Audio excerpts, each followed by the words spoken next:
the #1 Facebook group out there called Passover Program Reviews.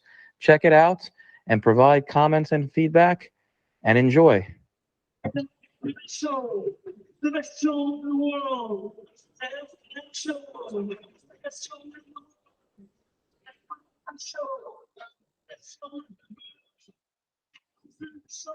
And everyone to shout the show.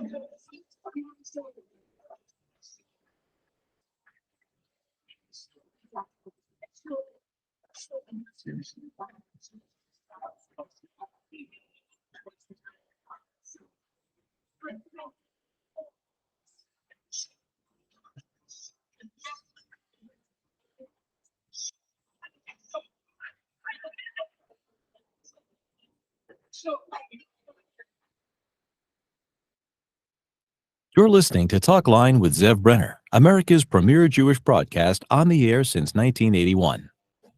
And now, here's your host. Welcome back to the program. I'm Zev Brenner, and we're continuing. This is part 3 of our series. We are looking at a Pesach program, a debacle that happened for this Passover season at the Claridge Hotel in Atlantic City. And Heshy Goldstein, he is the proprietor of Aria Hospitality. They were supposed to have a program. He canceled it. He said he was being scammed by a phishing situation. People are saying they were scammed. He was saying he was scammed. We're going to try to get to the bottom of what's going on because people do want to know. It's gotten a lot of reaction. You can watch it on YouTube where our past programs, a lot of interest from all over the country and beyond. Even people in Brazil and Russia, I see, have picked up and watched the podcast. And Doni Schwartz joins us. He's Passover Listings. Anything you want to know about Passover, that's the site to go. Gentlemen, thank you for joining the program. Thank you for joining us. Thanks for having me, Zev. Good to be back Thank on. you. Heshy, are you there? Yeah, hi. Can you hear me? Yes, yeah, thank you. Shavua Tov, thank you for joining us. Shavua Tov. I have to apologize. You have to give me a minute. I just have to make a phone call. My rep just called me, and you have to put on pause for 2 minutes. All right? Well, we're live on the radio, so let me begin with Doni Schwartz. You've been covering a lot of okay. So you programs. can talk to Doni in the meantime. Okay, no problem. Okay, you've been covering a lot of Pesach programs. So, what do you see? And you've been covering the Atlantic City story from your vantage points. How do you see it? Yeah. I mean, it's I think anytime a program cancels a week, a day, a month before, I mean, it's obviously concerning for both people who want it to go away. I think, thankfully, from what I've heard, a lot of people are going away or have went away to other programs or stayed home. I think some folks went to Connecticut, other folks went to other New York, New Jersey Pesach programs. But it's just an unfortunate situation what's going on for everyone. And I think everyone obviously wants to get their money back, Zev, right, and kind of move on with this, right, and be and kind of enjoy, their next vacation, kosher vacation, whatever that may be, for next Pesach. But, a lot of people want to know the underlying, what happened, the timeline, right, the truth. And I think that's what we'll kind of hopefully get into on this call with everyone. But that's what I'm hearing from the grapevine on our Facebook group, Passover Program Reviews, and other forums that we manage as well. Well, let's put it this way. You correctly said this, Doni. At the end of the day, people want to get their money back. Yep, exactly. And that's really the key, because people spend a lot of money. I've heard situations in the case of Atlantic City debacle.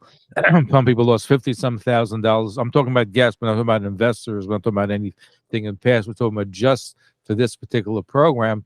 People lost quite about the money, and not everybody can afford to lose any money. People save up. This, Doni. People save up all year to go away. People save up all year, multiple years to go away. I mean, Pesach programs are not cheap, Especially this year. Say again? Especially this year. Yes, especially this year. And the Pesach program operators, right, that are out there, they spend all year, getting it, organized and getting it ready for the Pesach program community. And people want to know when they go away, everything's taken care of for them. And so they spend a lot of time and effort and money. And, a week before, also doesn't give enough time and to kind of figure out what to do, and now they have to potentially clean or figure out their situation. So at the end of the day, they really you plan way in advance, sometimes with flights, right, with travel insurance and others. So it's not it's not just the actual cost of the program, Zev. It's also the flights, and it's also other factors that come into play as well. Here. What does an average Pesach program go for these days? So there's different costs for programs. The programs in Europe are much cheaper than the programs in the United States and Mexico. Some programs in Europe, they start around 4,000 euros and they go around to 9,000 euros, around there. In the United States and Mexico, you can see a program starting at, and this is, by the way, per couple, so it's not per person. So two people in one room, they could start anywhere from $6,000 all the way up to $18,000 per couple. So a huge range, right? A lot of and it's it's expensive. Most of the time people are not just going with themselves, they're going with their kids, right, and their families, and huge families. So it adds up, right? And so there's a lot of this is a huge industry, but it's also a really nice industry that you don't have to worry about the cooking and the cleaning, and you can go away and enjoy your time there, assuming it's a good program. How much do you know what the cost to go to the Atlantic City program was? I don't know offhand. I mean, I think that's a better question probably for Heshy, in terms of what it was. I think he'll be able to validate this, but I believe it was like, for two adults, I think it was around the $10,000 range. But again, don't quote me on that. That's a question for Heshy. I think it was around that nature. Let's see. Did Heshy Goldstein, are you there? Did you finish speaking to your Rav, to your rabbi? I guess he hasn't come back on yet. Okay. So we hope it's not an all-night cheer going on. Okay. But a lot of people are watching us on YouTube. We're on YouTube Live, and we're also on other platforms. I know a lot of people are on Google Meet with us tonight, and of course, many other ways of streaming audio and video that you're able to catch onto this program. And a little later on, we'll speak to the judge. We'll speak to him about how you can protect yourself when you go to any vacation, including Pesach vacations, how that could be done. Doni, let me turn back to you, and you've covered a lot of programs. How many programs were there existing this year? This year, during COVID, it was a strange year because everything shut down, and then it was sort of, getting back on track. Last year, I think, was a very good year for Pesach operators. This year, inflation and other factors, I think it's been not as good as year. Some programs didn't do well. Some programs didn't even open up. It was an interesting year this year. I mean, there were over 100 Pesach programs this year globally, and there were a lot of new programs that opened up. There's some new programs that opened up in Las Vegas. There's a new program that opened up in Mexico, and there were a lot of new programs also across Europe. So obviously, when there's more programs, right, you want to make sure that there's enough demand that goes around. So a lot of new programs. There were a couple programs that canceled early on for one reason or another. There's also a lot of new destinations. There was one in Turkey this year, never been done before. First time that we had a Pesach program in Turkey. There was another program in Bahrain that I unfortunately had to cancel, months in advance. So there was every year they choose different destinations to really accommodate. There's a lot of new programs in Dubai this year that also happened. They like to keep it interesting for the Pesach program community who like to travel to different destinations and try things out. Well, was there one in Egypt? I heard that there was one in Mitzrayim. There was that. I don't know the case. Yeah, I haven't heard of one. I think there was something going around there, and I think that was a little bit of a satire. And I wouldn't be surprised because people are looking for exotic places to go for Pesach. Right. But the good news is you can go to PassoverListings.com. You can check them out, and we typically have all the programs listed, right, with reviews and pictures and videos, etc., to kind of check it out up there. But it'd be interesting to see if any new, for next year especially, where the new programs are and what's the new what's the new hot program for the following year. It seems that Heshy's back on and available now. Oh, Heshy's back on now. Okay, Heshy, are you there? Hi, good to go. How are you? Okay, good, Heshy. So you cleared up with So- your ups, and now let's get down to the nitty gritty. I know that you were with us a couple of weeks ago. You're back now, so let's just give people a timeline. What exactly happened in your view? But before we do that, I just would like to ask you, in addition to running Pesach and programs and other Shabbatonim, I know last time you said you're on for over 9 years. I understand that you're also a Hasidic singer, correct? Hold that thought, Mr. Brenner. I have some questions for you too. So before we go there, I noticed that you invited a bunch of people on the phone call here, and then I want to call it the live recording. People watching us on Google Meet and also watching us on YouTube. Right.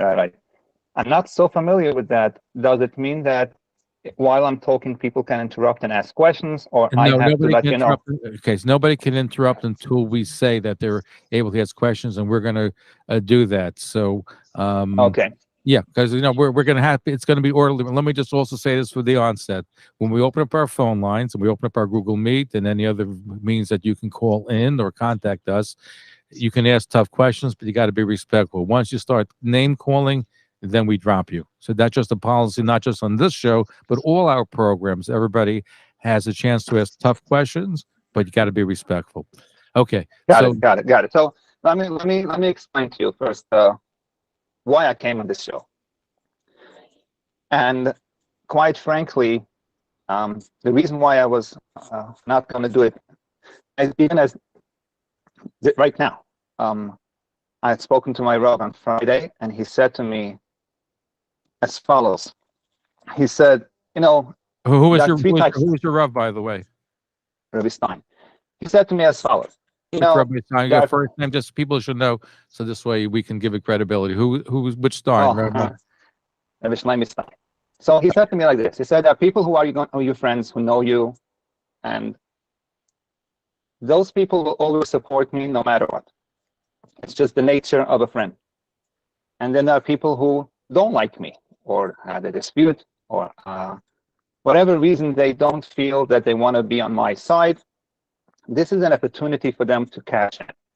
As we all have seen last week when you wrote on 2 individuals who clearly you knew had some beef with me a couple of years ago, yet you chose to make a show out of it by bringing them on the show. The fact that I said that I do not want to do that show because I didn't have much information to relate. It was way too new and too early in this case. You felt the need to go on the show and there's say a lot of interest in this particular topic. And Mr. Brenner, you went to South Africa for young, and the opposite was very bad. So I'm just telling you, I gave you the opportunity to come on. Brenner, no. You can call me Zev, but I gave you the opportunity, but you declined that opportunity. But go ahead. Yes, and I even explained to you that I don't have anything to add. Okay, now you're telling me that the reason why you did it because people had an interest and people wanted to know why I went to South Africa. Well, as far as I remember listening, I did not listen to the entire show. I have to say, I did try to listen for the first half hour. You said that you had verified that someone had paid us a trip to go to South Africa. So that clearly is not the reason why you did it. And you can give me a better excuse. I would be very interested in hearing that. But that wasn't the reason. I'm asking questions, but let me say this: there's a lot of interest in this story. There are a lot of people. We agree on that. We all agree. We all agree on that. But you chose to be 2 individuals who happen to have been in this line for a long time. One of them actually, but also had done a lot of damage to a lot of other people. And that is one thing no one argues. See, even people that don't agree with me or like me also will agree with me that those people are dangerous individuals. You're the only 2 people that you're referring to, so let's be clear. You're not referring to Doni Schwartz, you're not referring to Ilan Kornbluth, right? Kornblum. That is correct. That is correct. You're referring to Justice Zablocki, who owns the Destination 613 Pesach program. You're referring to Sinai Rubin, who was an investor in one of your past programs.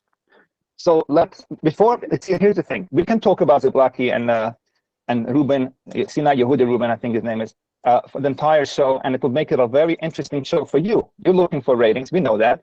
I'm not here to do that. I have much better and more important things to do in my life than going and educate people who other people are and what their crimes are. However, what I will do allegations, by the way, that they're doing crimes, but okay. I'm not denying it. I will, if you need me to prove it. Now, I want to explain to you something. I have zero interest in being busy with that. That's my point to you. However, I will take most of what I've heard on the show. I did not listen to everything that I said, to just challenge it and prove to you that whatever story they gave you, and very juicy and very slimy, you know, while you're listening to their garbage, you actually start thinking, oh my gosh, who is this monster Heshy Goldstein? But I don't want to waste much time with all that. I want to dive right into the scam, because one of the things my Rav told me when he told me it's very important that I go on the show is to show facts. Show facts means that people can see on an email address how all this happened. And the reason he told me to do that is because it's very interesting. He said there are people who are not on Facebook, Twitter, WhatsApp groups, Baruch Hashem, and I'll tell you why I say Baruch Hashem. They do go on Yeshiva World. And Yeshiva World is one of these places where you can say they kosher the media. So when someone goes in Yeshiva World, first of all, it has the name Yeshiva. It's also covering only news, being that you had whatever you had aired was featured on the Yeshiva World as a a highlight. A typical Yeshiva guy only saw the interview. Now, I do agree that the first interview we had, but they saw the two, and they saw the interview you were on, and they saw the interview last, and they're watching the interview right now that you and I conducted. That is correct. That is correct. That is correct. So now, let's talk about the first interview. Doni is on the phone, like he can attest to that. I did not think it was something we should do. He felt it was important to let people know what's going on, which, remind you, one of the things people don't realize, people are hurt, and we can all understand that. But as an operator, putting a program together for 6 months to be told at the end of right when we start capturing, there is no program, and to have to realize how many hundreds of people are going to be in pain as a result. It's very easy to say Heshy didn't care and to judge my character based on the video. And it's very interesting to see the notes of how many comments people posted. And that alone is entertaining if you are an outsider. One would say, don't talk Lashon Hara, innocent until proven guilty. The other one would say, I know Heshy for many years. Finally, someone caught up to him. And the other one would say he's just an idiot for coming on the show. The other one would say he just admitted to X, Y, and Z. So you have a lot of interesting personalities coming out on an interview, which clearly was not the right approach if I wanted to address that and help the customers. Because I want to tell you what damages that did come out of it.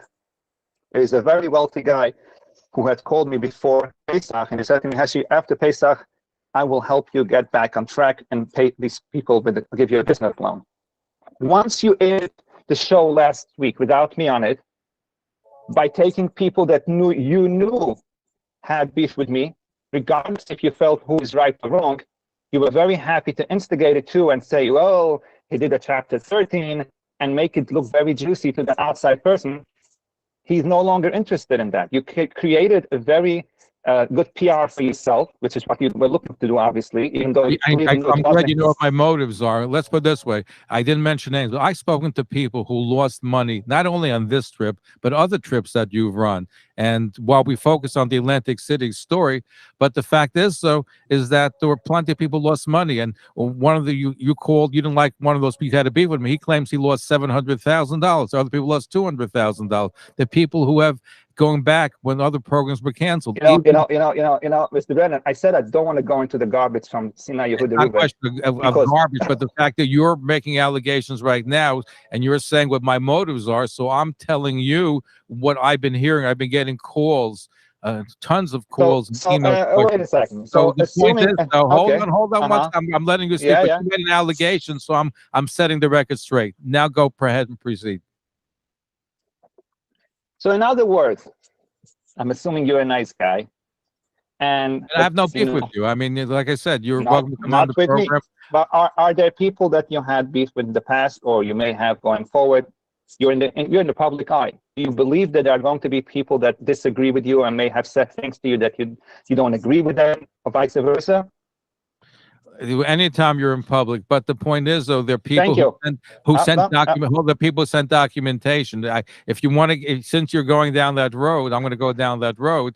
There are people who actually send documentation saying that that can back up some of the facts, and that's one of the reasons why I'm happy you're coming on tonight. I want you to clear the record. I'm hoping you can disprove everybody. So you want to tell me that Sina Yehuda Rubin sent you documentation that he gave me $700,000, and you can say it with a straight face. I'm not saying him, he's part of that, but I have other people that have. That's the guy you mentioned. Okay. Let me ask you a question. Are you the subject of any Bezin proceedings, any court proceedings? Have you been? So you know what? I will clear that chapter 13, which will clear up a lot of the court cases, if you want to call it, or the Beis-Din proceeding. But I want you to first, which is why I came on the show. Let's start. And by the way, who's the name of the wealthy guy? You said you accused me of saying that because of the show, a wealthy fellow. Well, Mr. Brenner, hold on, I said earlier, my show, and we're going to proceed. And I'm happy to give you the forum. Wait. Last I checked. Heshy, you got to hold your horses. So what I want to know, you said that a wealthy fellow you lost because of this broadcast. I'd like to know who that wealthy fellow is. We can invite him on the show too to see if he's willing to help you. I have no problem. He's willing to pay the people who lost money. First, how many people lost money? That's number one. Can you tell us? Mr. Brenner, with all due respect, I would love to dive into what you claim is what people want to see. They don't believe there is a scam. And this is what my Rav told me. Heshy, don't get involved in all this garbage. You're never going to end or see the end of it. However, a typical yeshiva guy who only watched the show, who did not see all the email facts and everything, does not know what exactly happened. And that's where I want to start off. And then we can go and have fun for the rest of the night. And I'll be very happy to challenge you. And if I need to apologize to you, believe it or not, I have no problem doing that either. Are you ready to log into my computer? Because I'm not familiar on how this goes. You're on Google Meet, so you can see how to do things. If you want to put down, or you want to give people a web so people can see it, no problem with that. Can you log into my computer? Can I log into your computer? Not while I'm on the air. That's what the whole purpose of documentation. What do you want to show? That's what. Tell us. I don't know what you're. What do you want to show? 1 second. Okay, those that are just tuning in, we're going to break for station identification. It's getting a little interesting, I have to say. And you're hearing Heshy Goldstein. He's the proprietor of Aria Hospitality, and they were supposed to run a Pesach program at Claridge Hotel. Okay. The preceding program is a paid advertisement. The opinions is there a way you can log in? Therein do not necessarily reflect those of AM 620 WSNR or its management. This is AM 620 WSNR, Jersey City. And we're also on TalklineNetwork.com. We're looking at a Pesach program, Debacle, where people lost money because the program was canceled. Heshy Goldstein claimed he was scammed. People say it's a scam. We're trying to get to the bottom of this. Doni Goldstein is with us. He's with Passover. Listen, anything dealing with Passover, he is the expert on that. And we'll also speak to David Kirshblum, former judge, lawyer, and how people can protect themselves when they're going on vacation, including Pesach programs. We're going to be right back. Don't go away. Stay tuned. This is the Talkline Network.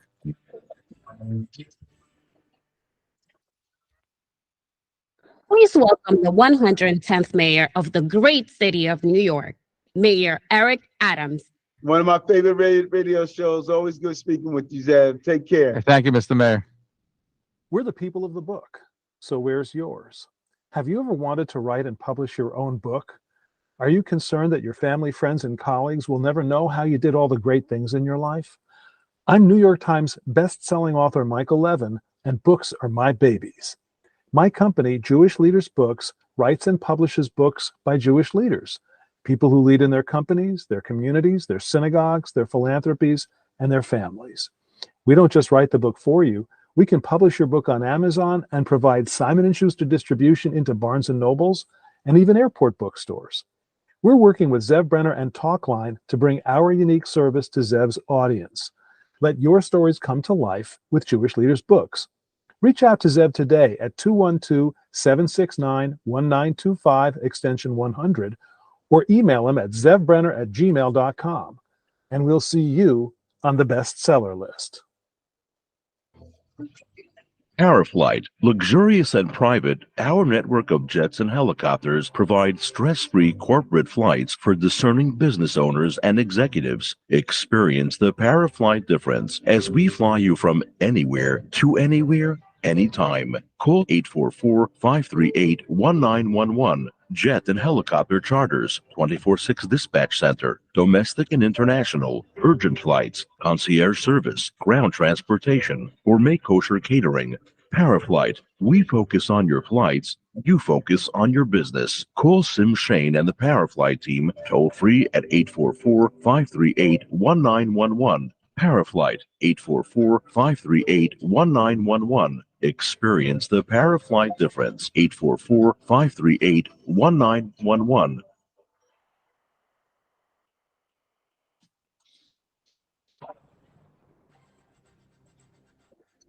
The Jewish Press is the largest independent weekly Jewish newspaper in the United States. It's packed with in-depth articles, interesting podcasts, information about the Jewish world, political and religious commentary, and more. Visit jewishpress.com, or to subscribe to the print edition or advertise, call 718-330-1100. That's 718-330-1100. Follow us on Facebook, Twitter, and Instagram.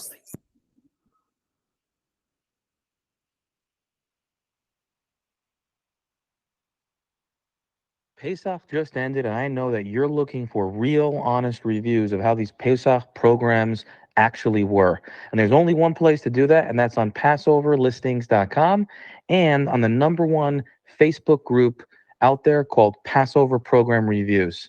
Check it out and provide comments and feedback, and enjoy. Quality Carpet has a new great location with a state-of-the-art showroom at 1416 38th Street in Brooklyn, between 14th and 15th Avenue.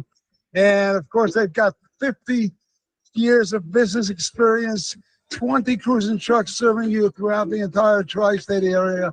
And that's why quality is the king of carpeting. Again, their new address, 1416 38th Street in Brooklyn. Call them for an appointment at 718-941-4200.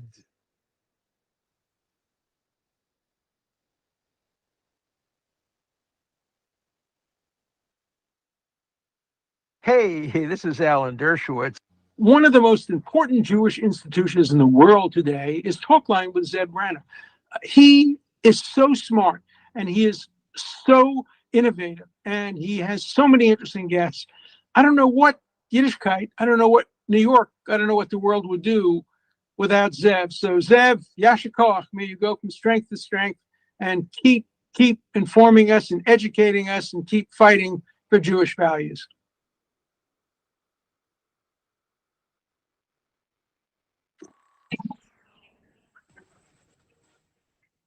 Are you interested in hosting your own radio show and podcast, or perhaps a TV program? Talkline Network can help you get on the air from 1 hour weekly to 24 hours a day. Ideal for ethnic, foreign language, medical, business, and religious broadcasting. We also have full-time radio stations for lease, as well as FM HD channels. For more information, please call 212-769-1925. That's 212-769-1925. Or email zevbrenner@gmail.com. Paraflight, luxurious and private, our network of jets and helicopters provides stress-free corporate flights for discerning business owners and executives. Experience the Paraflight difference as we fly you from anywhere to anywhere, anytime. Call 844-538-1911. Jet and helicopter charters, 24/6 dispatch center, domestic and international, urgent concierge service, ground transportation, or make kosher catering. Paraflight, we focus on your flights, You focus on your business. Call Sim Shane and the Powerfly team toll free at 844-538-1911. Powerflight 844-538-1911. Experience the Powerflight difference. 844-538-1911. Hi, this is Rabbi Simon Jacobson, excited to invite you to my new radio show, My Life Tanya Applied, every Saturday night, Motzei Shabbos from 10 to 10:30 p.m. on WSNR 620 AM and online, talklinecommunications.com. Please join me for this exhilarating journey where we will apply the deepest teachings of Torah to our personal, emotional, and psychological lives. Pesach just ended, and I know that you're looking for real, honest reviews of how these Pesach programs actually were. And there's only one place to do that, and that's on PassoverListings.com and on the #1 Facebook group out there called Passover Program Reviews. Check it out and provide comments and feedback, and enjoy.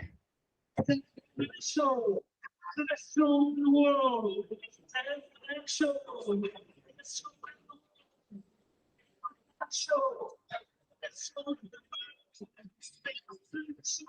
And every month to shop the show.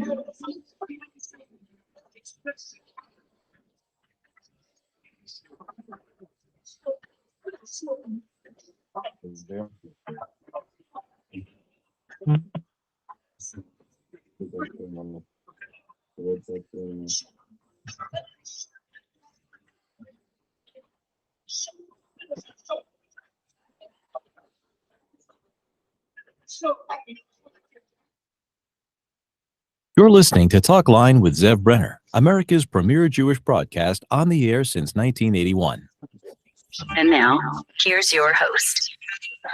Welcome back to the program. I'm Zev Brenner. We're exploring a Pesach program in Atlantic City, which didn't happen. Heshy Goldstein is with REA Hospitalities. Doni Schwartz is with PassoverListings.com, and we'll speak to a judge in just a little bit as well. Doni, you're watching the proceedings. What do you have to say so far, by the way, before we get back to Heshy? Yeah, listen, I think people want to know two things, about the program. And, we speak, we have tons of people out there that are, questioning and want to know the truth. And I think that's what Heshy wants to provide here. But I think there just needs to be some timeline here in terms of what went on from day one, and then really just kind of going through it, and also when the people will expect to get their money back. I think that's the key here, right? And I think hopefully everyone is working to get the money back, and I know hopefully Heshy wants to give the money back, which I know he does, and I think the question is when and how, right? We can do that, right? Or you guys can do that as well. So I think that's the biggest thing that we're hearing from the people who were impacted in this. We're also hearing from people who were not impacted, just what really went on here, and hopefully we through this next half hour to hour here, we kind of understand what that timeline was from the payments and everything. So I'll let you guys talk through it, but that's what a lot of people are trying to figure out. So let's go with the timeline. Tell us in your words what exactly transpired. Let's go to the beginning. So when you decided to cancel the program, let's start at the beginning so people can get an understanding. So that we're giving you the form. So go ahead. Beginning, we just want the money. I'm hearing people talking as well. It's hard for me to. Okay, everybody has to be quiet. Okay, go ahead. So I have to say I'm a little disappointed in you.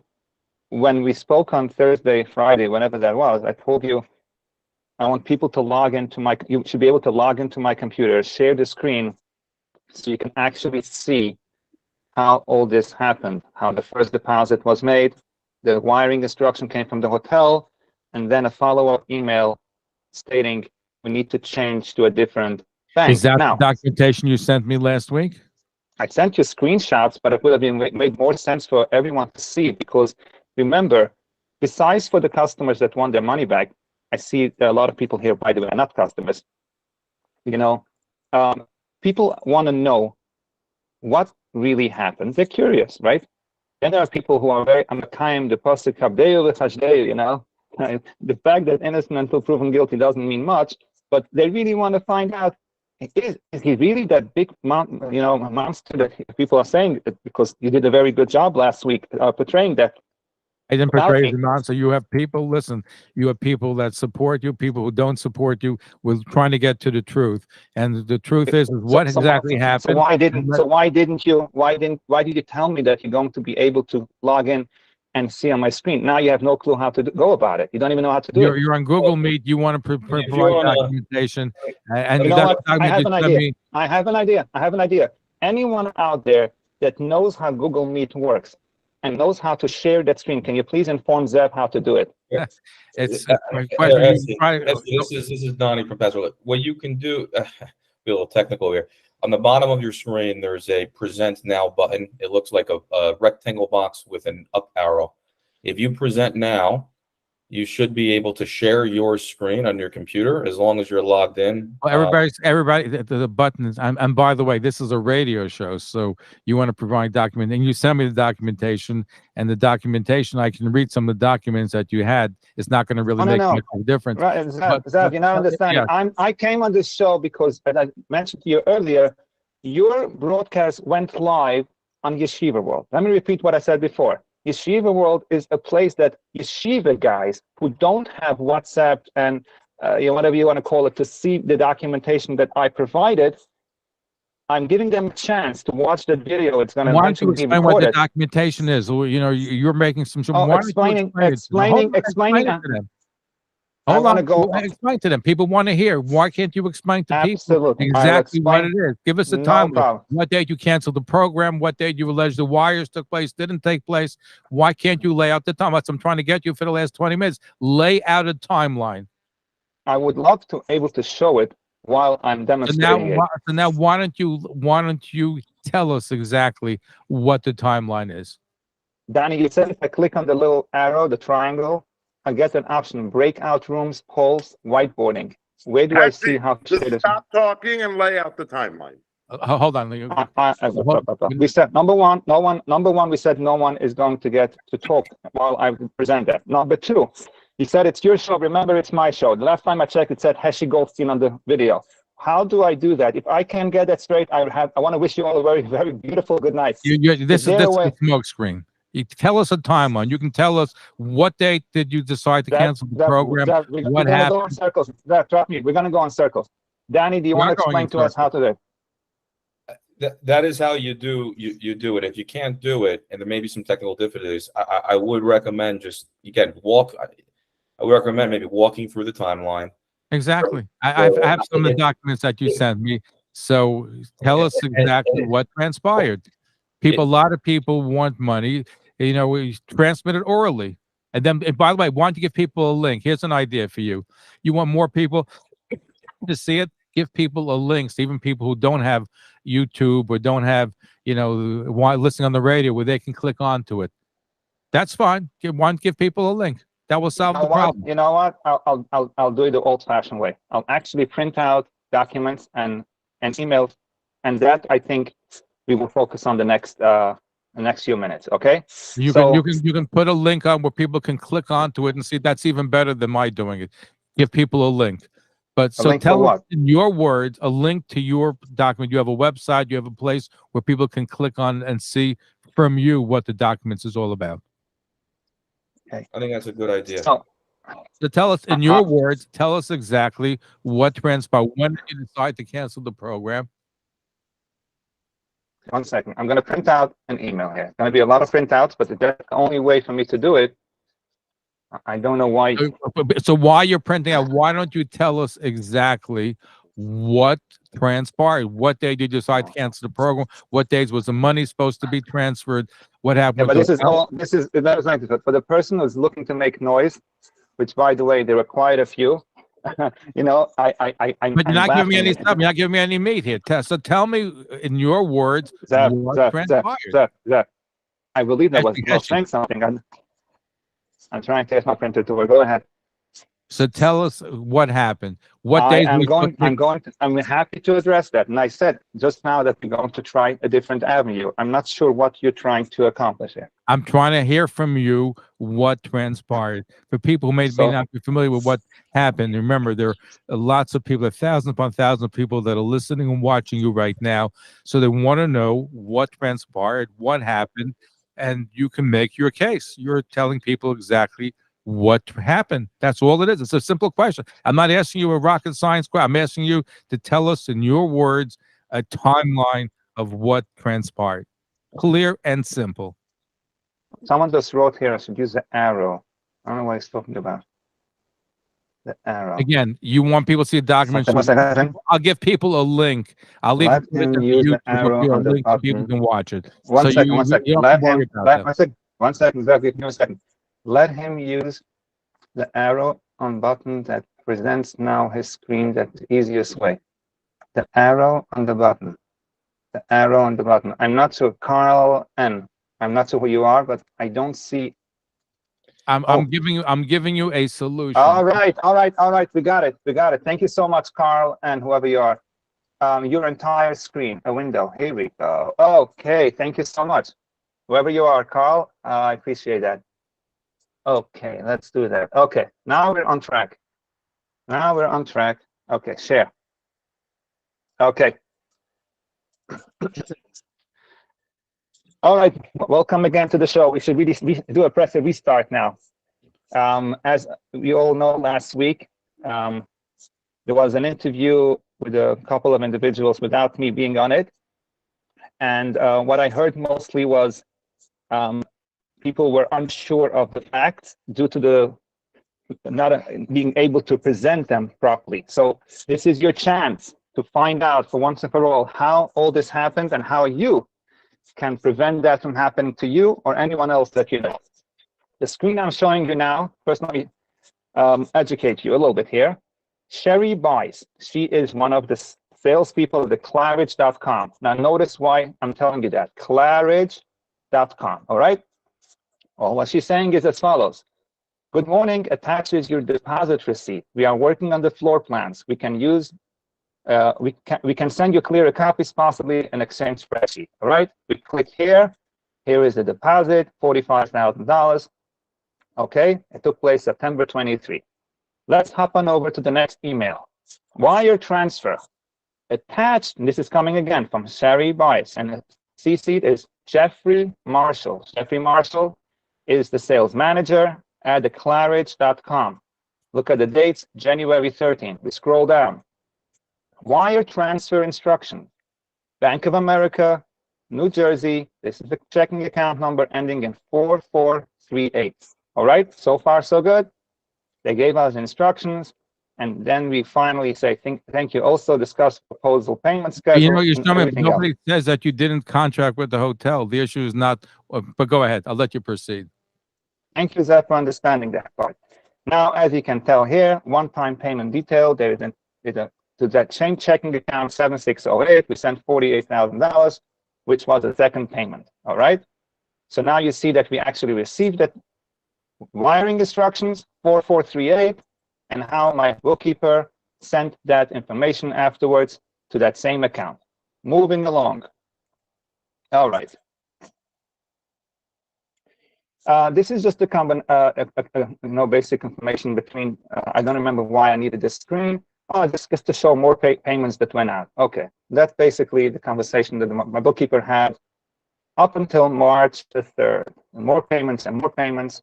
Here is where it gets very, very interesting. And if those who have had any doubts until now and want to start doing tshuva, you know, at this Parshas Mitzayah, the first Rashi talks about Lashon Hara, Achilas, and then also we all know 24,000 Eden died from the Talmidim of Rabbi Akiva that were great in Torah and Yerushalayim. I'm sure they did all the great things, but Hashem had one problem with them. Let's stick to the facts over here. But you also you didn't show all the payments leading up to March 3rd, by the way. Zev, remember what I said to you earlier? It's my show. It says the title is It's not Heshy your show. Goldstein. It's my show. Okay. We have you as a guest of the show, and we're happy to have you. And we're going to have people respond to you. But it's not your show. It's my program. But I do want to give you the opportunity to clear yourself. But I don't mean you to dominate and take over. And there's certain rules of order that will have to be adhered to. And when I ask a question, I expect to get a response. I'm speaking to you respectfully. There's no reason why you shouldn't respond. And that's what I said, is if you can show some of the other payments going prior to that. So you scrolled it by very quickly, so we couldn't even really see it. And why is it relevant to see every single payment that I made? If I even showed you one payment, well, wasn't it enough? In other words, listen, nobody's saying they didn't make any payments to the hotel. The question, hold on, you're interrupting me. You are interrupting me. The question, though, is to what happened around March time when everything seemed to go mechula, everything go down. That's really what the question. Nobody says they didn't make any payments prior to that. Zev, you just said 5 seconds ago, you want to see more payments. In other words, what are we talking about? People want to get a handle. What are we talking about? Zev, you're not looking very good. You're contradicting yourself. You just said, you want to rewind it?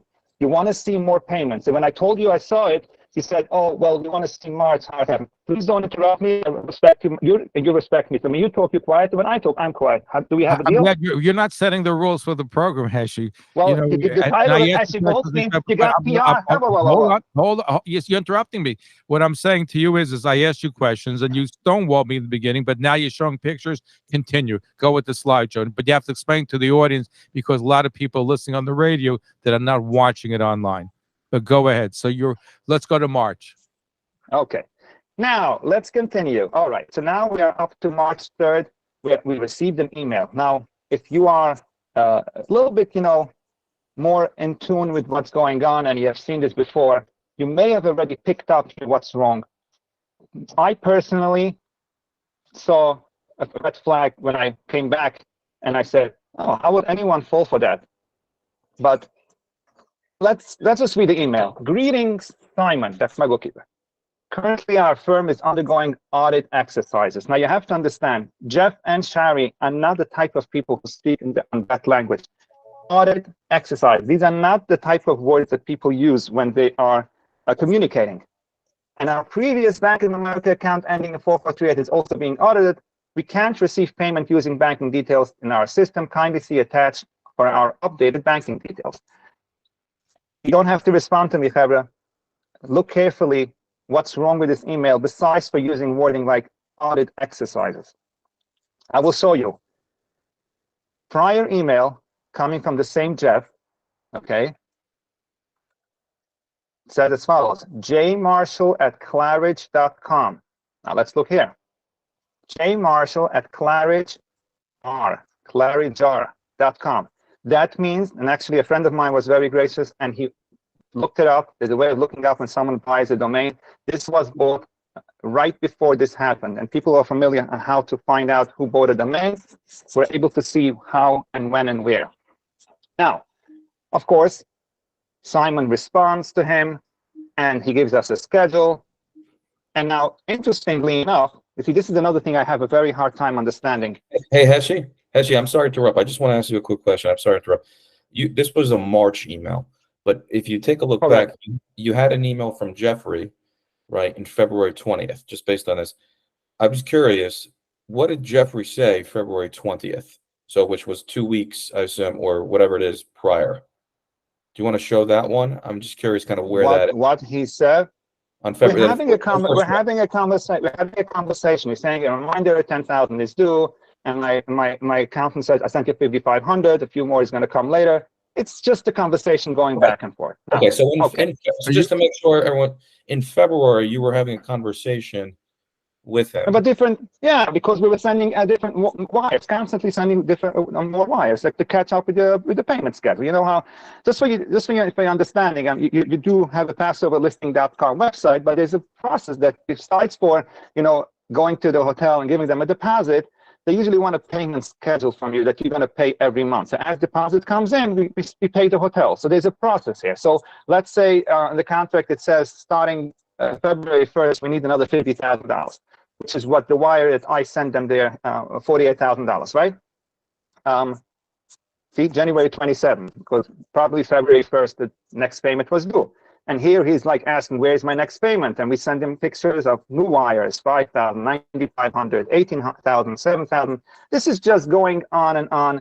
I believe this happened till March 3rd. As you can see, the last wire was sent to the correct accounts. Now, what happens here March 3rd, as I started, and here it is, okay? We no longer added to use the 4438. So if you scroll down, which is what got me very interested in this case, more than anything, he's able to come back in an email that Jeff at the Claridge.com.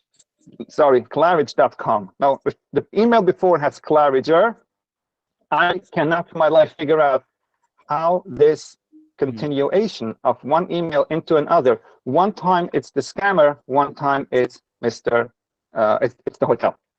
So let's scroll down to the attachment. Apparently it's all the way in the bottom. Oh, here we go. Please see attached and get back to me upon receipt. This is the Claridger.com, and he writes back, my bookkeeper, nothing attached. So he goes and he sends us his documentation. Is that your bookkeeper or account? If you have an accountant or a bookkeeper, by the way? We refer to him as both. He's our accountant and our bookkeeper for the business. Not my personal accountant, but for the business. Since we hired him, he was going to do the accounting and the bookkeeping. We had to deal with him, percentage, whatever. Not important. Okay, so here's where the new bank information is. PNC Bank, New Jersey, ending in 2608. And everything looks, to a person that, is watching it for the first time. This is very, very common. And it says like this. Did you get the $7,000? Because we sent the first at 7. I don't know what, I guess the payment schedule wanted 7. So he writes, yes, we got your previous payment, but all payments, he's stating again, going forward should be sent to the PNC Bank. Let's see who sent it. Claridger. And then he goes and he becomes a little aggressive. What is the status for payment? Could you please forward the written details for future purposes? Okay, now, here is where he comes in very interestingly. Now he's contacting a third party, which is not me or the accountant, someone who actually is not so involved, but he's copied into the email. He's part of the kitchen staff. I hope you have a nice weekend. We're just inquiring about the amount was, I can't read it in English. What the amount was going to be wired today so I can inform everyone, okay? Now, obviously, you can see this was forwarded to Mr. The FBI agent, the actual email. This is his name, Shatman. What is the FBI agent's name? Shatman. We'll get to it later. Chapman was one of the people who alleged that they wanted money. She was in touch with the Chapman from the FBI. Which is very funny because we reached out to him right after this happened, literally a day after. And I'd spoken to him recently, and he's like, Heshy, I'm getting a lot of phone calls. I'm like, what about? I said, people are like assuming that you did something, like you set it up. People are having all kind of different versions of why they think I should be investigated. So before I continue, very funny. I actually took the time to discuss it with a person who knows anything about investigation and crimes and stuff like that, because from what I hear, and I didn't see it, there's a group that was formed between a few people, and they're trying to create a drama and say that we have to get Heshy arrested, and he's a scammer, and is this. And I called someone that knows a little bit about these things, and I said, is there a basis on that? I mean, there's an email here showing what happened. Maybe they didn't see it and have the right to say, hey, but can I go into a precinct and say, hey, this guy, he took money from me and he didn't deliver the product. Let's have him arrested. So if you know anything about the law, and this is directed at the people who are having a lot of, unhealthy emotions and getting all caught up in it, you don't have, and I'm trying to save you time, obviously, you don't have the right to go to a precinct and tell the police officer, oh, go arrest him without facts, unless you have documentation saying. People have provided that. I've seen some of the correspondence, just so you should know. Some people have written to FBI agent Chapman. But here's the question that I have for you. How much, when did you wire, you said you wired to the scammer. When did you wire to the scammer? If you notice, the email continues further. but you just, I'm going to continue that. It's just that I want to let that person know, whoever it is that's having a lot of fun, or if you want to call it, getting caught up in her emotions, unhealthy emotions, obviously, trying to I get. know. If they want money, they're not unhealthy. They want to get their Yeah, money. but there's a way of dealing with things. Now, let me ask you: if I have a dispute with you, okay, and I don't like the fact that you actually have, taken my money, and I don't agree that you are right, or whatever it is. When two people argue, everyone sees their side, no one sees the other side. Do I have the right? Okay, now I'm not a Chofetz Chaim, and I don't learn the Chofetz Chaim every day. But do I have the right to go on websites and WhatsApp groups and who knows what, and say, this guy is a Ghana, he stole money from me? The answer is clearly no. What that does is, and thank you very much for all of you guys who did that, I get all of your mitzvahs according to the Chofetz Chaim, and you get all my averos. So, by the way, anyone needing a bracha, I'm in a very good position right now to give brachas. So let's put everything aside. Let me ask you a question, Heshy, because some of this goes back to past programs. If somebody program was canceled and you owe them money, and then calling you and they're not getting money back, are you surprised that they're going to law enforcement if you're not responding, giving back money from past programs? Again, you're stating the fact that I'm not familiar with. I canceled the program and I owed money, and the guy is going to the law enforcement for a program that I canceled and I did not pay him. I don't know of such a story. Well, I don't know when we open up story. our phone lines, I'm sure you're going to hear some of these stories because I've been getting calls a week. I would love to. Did you ever cancel any programs for not just Pesach, anytime, any Shabbat? Do you ever cancel any programs? 1 second.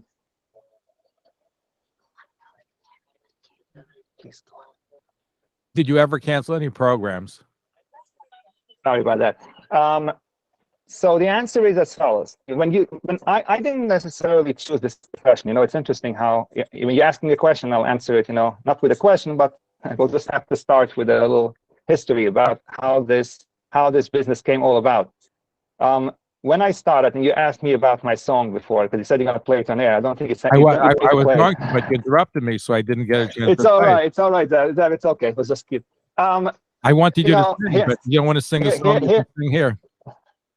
Here's the thing. So I was doing a little singing. I was doing marketing for a company, and I was doing these events. It started 8 years ago, right after we got married. Baruch Hashem, I said I need my own business. I don't want to just be doing, running around to weddings and not being home at night. And then I was working from 7 in the morning till sometimes 8 o'clock at night doing marketing for companies. It was just a lot. I said, let me do a Hanukkah program. This started 8 or 9 years ago when I did my first Hanukkah program.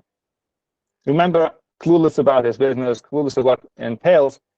I hit it off. Interestingly enough, it was a hit enough that I sold out within a few weeks the entire program.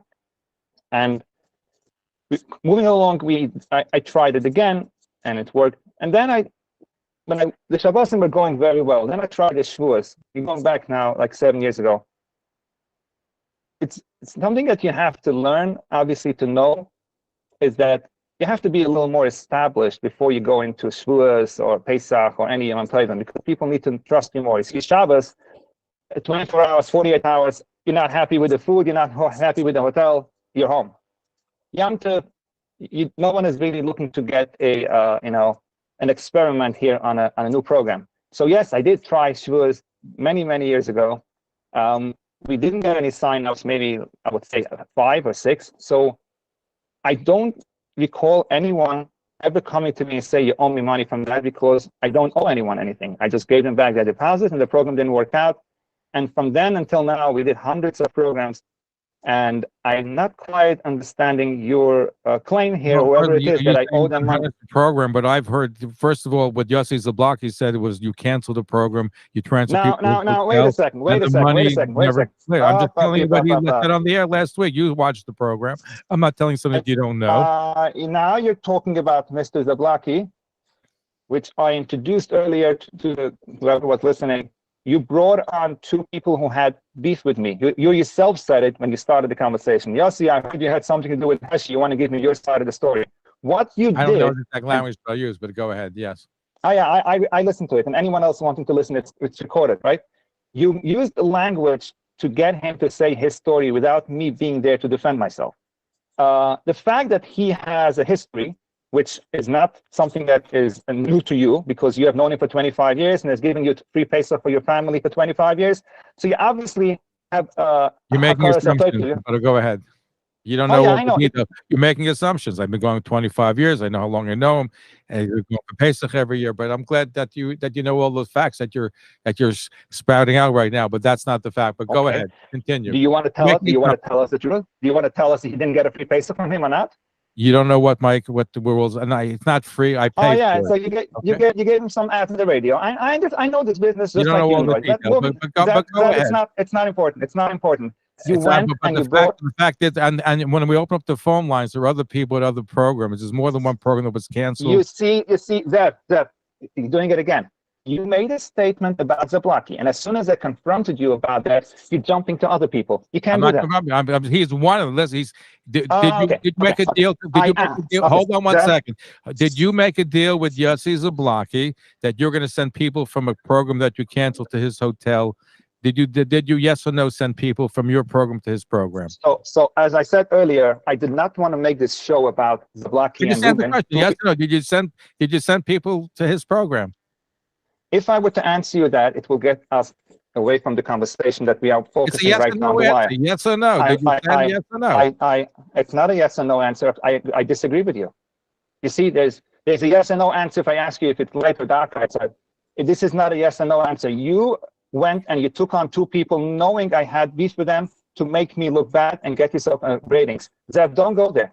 It's not good for you. Don't tell me where to go or not to go. You didn't answer the question. The answer, I will answer it as soon as I'm done, because guess what? I have some news for you. Most people are not interested in this garbage. They just want to see what happened. I don't want them to waste their time. I want to get this off. And if they're still interested for the fun of it, or because they feel they need to know really who Zablocki is and who Ruben is, they will have a chance to do it a little later. Is that okay with you? Well, we're going to first break for commercials, and we're also going to bring the judge on as well, and then you continue your presentation, and we're going to eventually take some phone calls as well. So those that are just tuning in, you listen to a special presentation where we're exploring what happened at Atlantic City at the Claridge Hotel, where there was supposed to be a Pesach program. The program was canceled. Heshy Goldstein, the proprietor of Ari Hospitality, is alleging he is the victim of fraud. Others alleging that they were defrauded. We're trying to get to the bottom of that. And we're speaking to Doni Schwartz. He's with Passover Listings. Anything Passover, they are the ones to go to watch online. And in just a moment, we'll introduce you to former Judge David Kirshblum. He is a lawyer, and he's works with people and works with situations and telling people what to do when they're trying to retrieve money or when they go to hotels or vacations if things don't work out. He will join us in just a few moments. We're going to be right back. Don't go away. You're listening to the Talkline Network.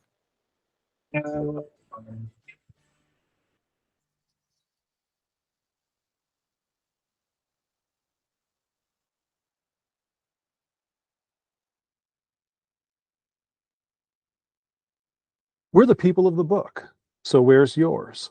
Have you ever wanted to write and publish your own book? Are you concerned that your family, friends, and colleagues will never know how you did all the great things in your life? I'm New York Times best-selling author Michael Levin, and books are my babies.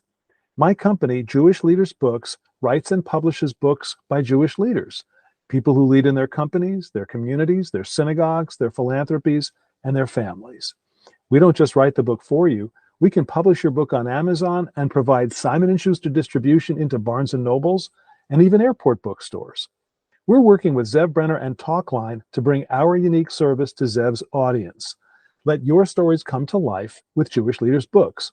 Reach out to Zev today at 212-769-1925, extension 100, or email him at zevbrenner@gmail.com, and we'll see you on the bestseller list. Hey, this is Alan Dershowitz, inviting you to tune into the Dersh Show, where we discuss the most important issues of the day. You know, the Dersh Show, all it's missing is the wits, and that's what I need you for, to provide the wits. We broadcast Monday through Thursday evenings at 11 p.m., courtesy of Rumble on WVIP 93.5 FM HD2, TalklineNetwork.com, and our 24-hour listening line at 641 793-0382. Please join us on the Der Show to really get a grasp of what's going on in our world today, and you'll hear it directly from me through my lens, which you know is always going to be your lens. So thank you.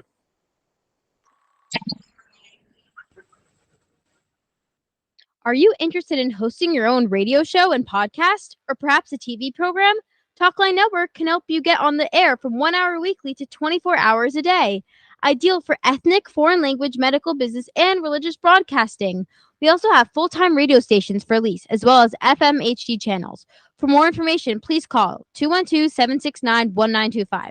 That's 212-769-1925. Or email zevbrenner@gmail.com. Paraflight, luxurious and private, our network of jets and helicopters provide stress-free corporate flights for discerning business owners and executives. Experience the Paraflight difference as we fly you from anywhere to anywhere, anytime. Call 844-538-1911. Jet and helicopter charters, 24/6 dispatch center, domestic and international, urgent flights, concierge service, ground transportation, gourmet kosher catering.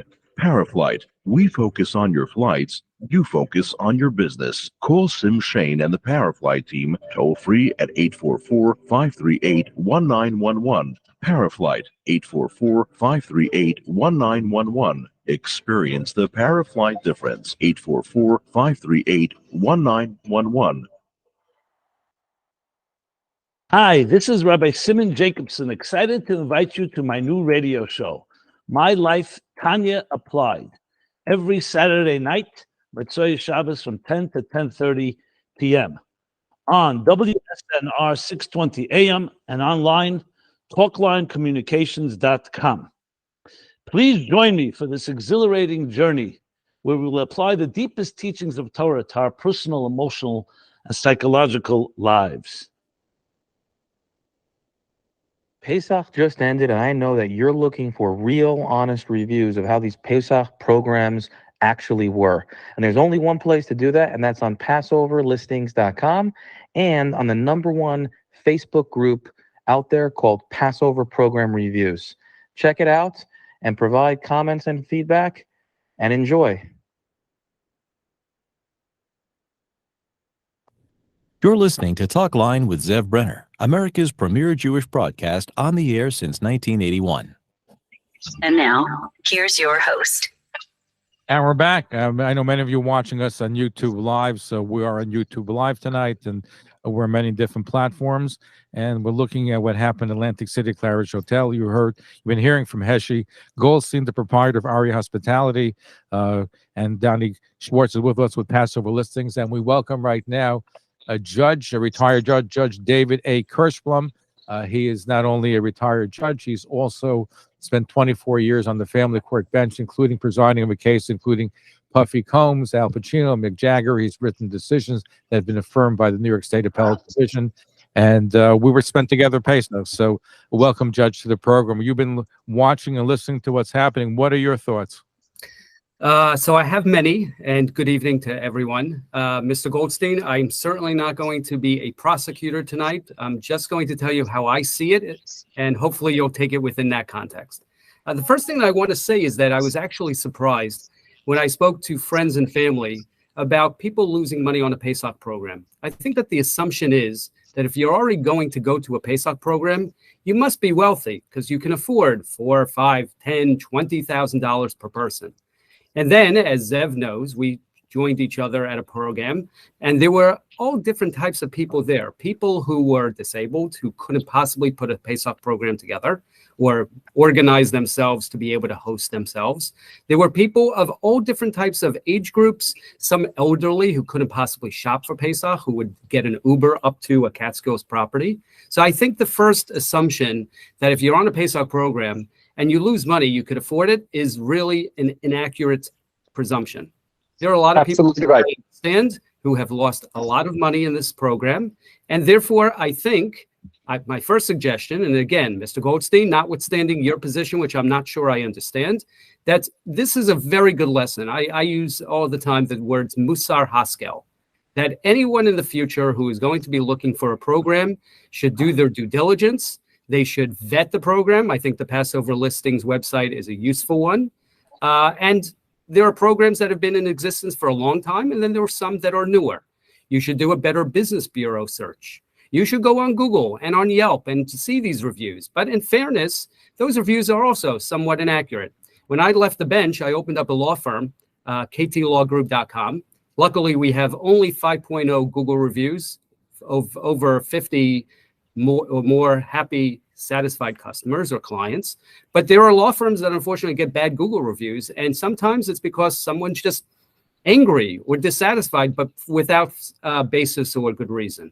So I would still look at Google and all the other different types of social media to see exactly what's going on. Now, Mr. Goldstein, I'm going to say something to protect you or to actually to serve your purpose. Yossi Zablocki was my host. I paid full rate, but Yossi Zablocki was my host. Last week, I called in and I asked a very simple question.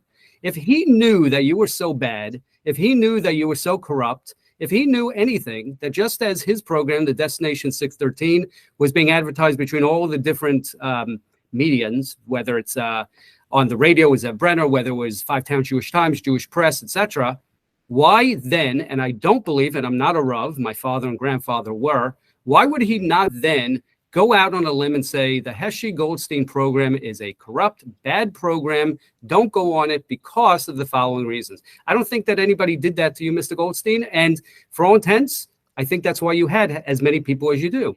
I would also say that that's probably the reason that one of the most impactful people, at least in the last 3 years, that being Rabbi Aaron Glott, who really was the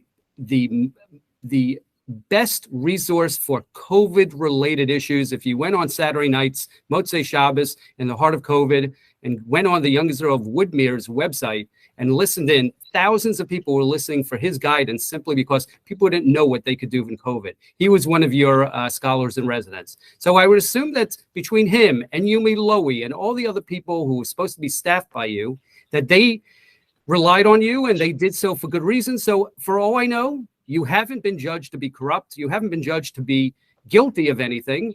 But in fairness, if you would allow me to, and I don't want to take over the show. We get back. So what do you want to say, Judge? I would just suggest to Mr. Goldstein, there are certainly questions that should be asked of you.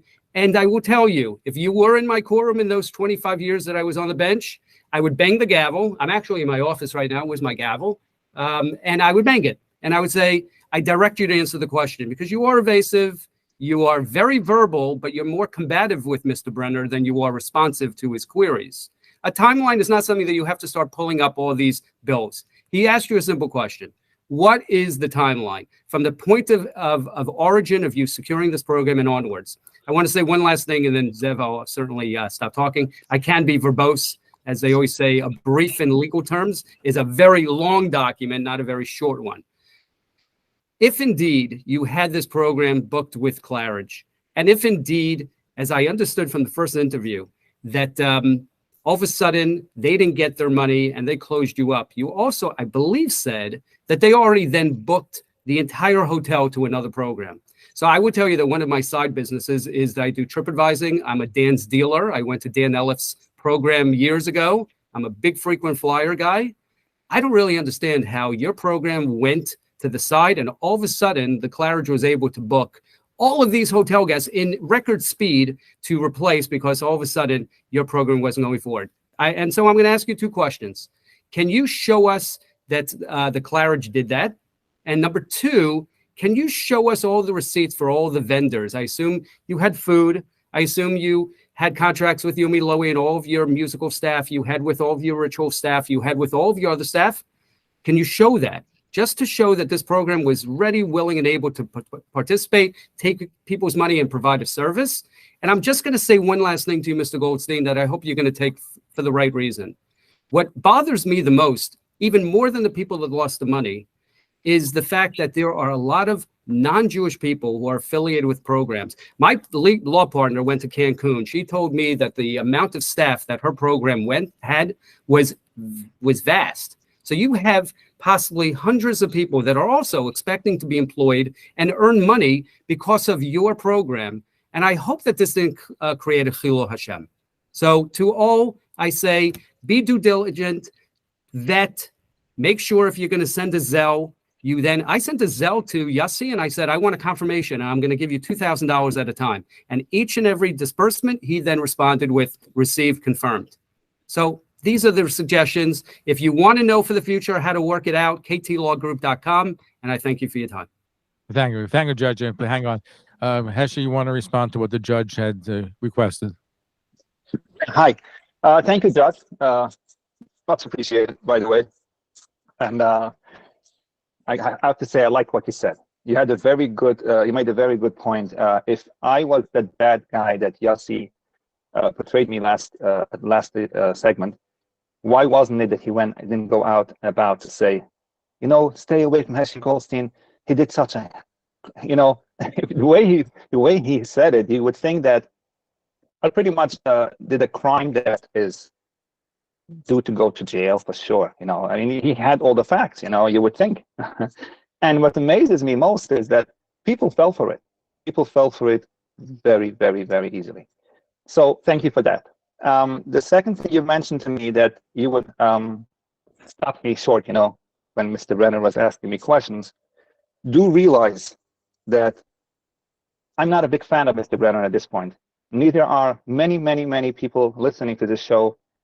And without going into details, he got many phone calls about it last week's segment, and he may not disclose them, and I'm not here to disclose them either.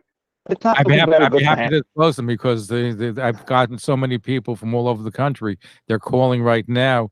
So if you want to hear from them, I'll open up the phones in a little bit. I'm not referring to people who have a dispute with me or are angry about something. I'm talking about people who felt that what you did last week was wrong. Do you agree with that?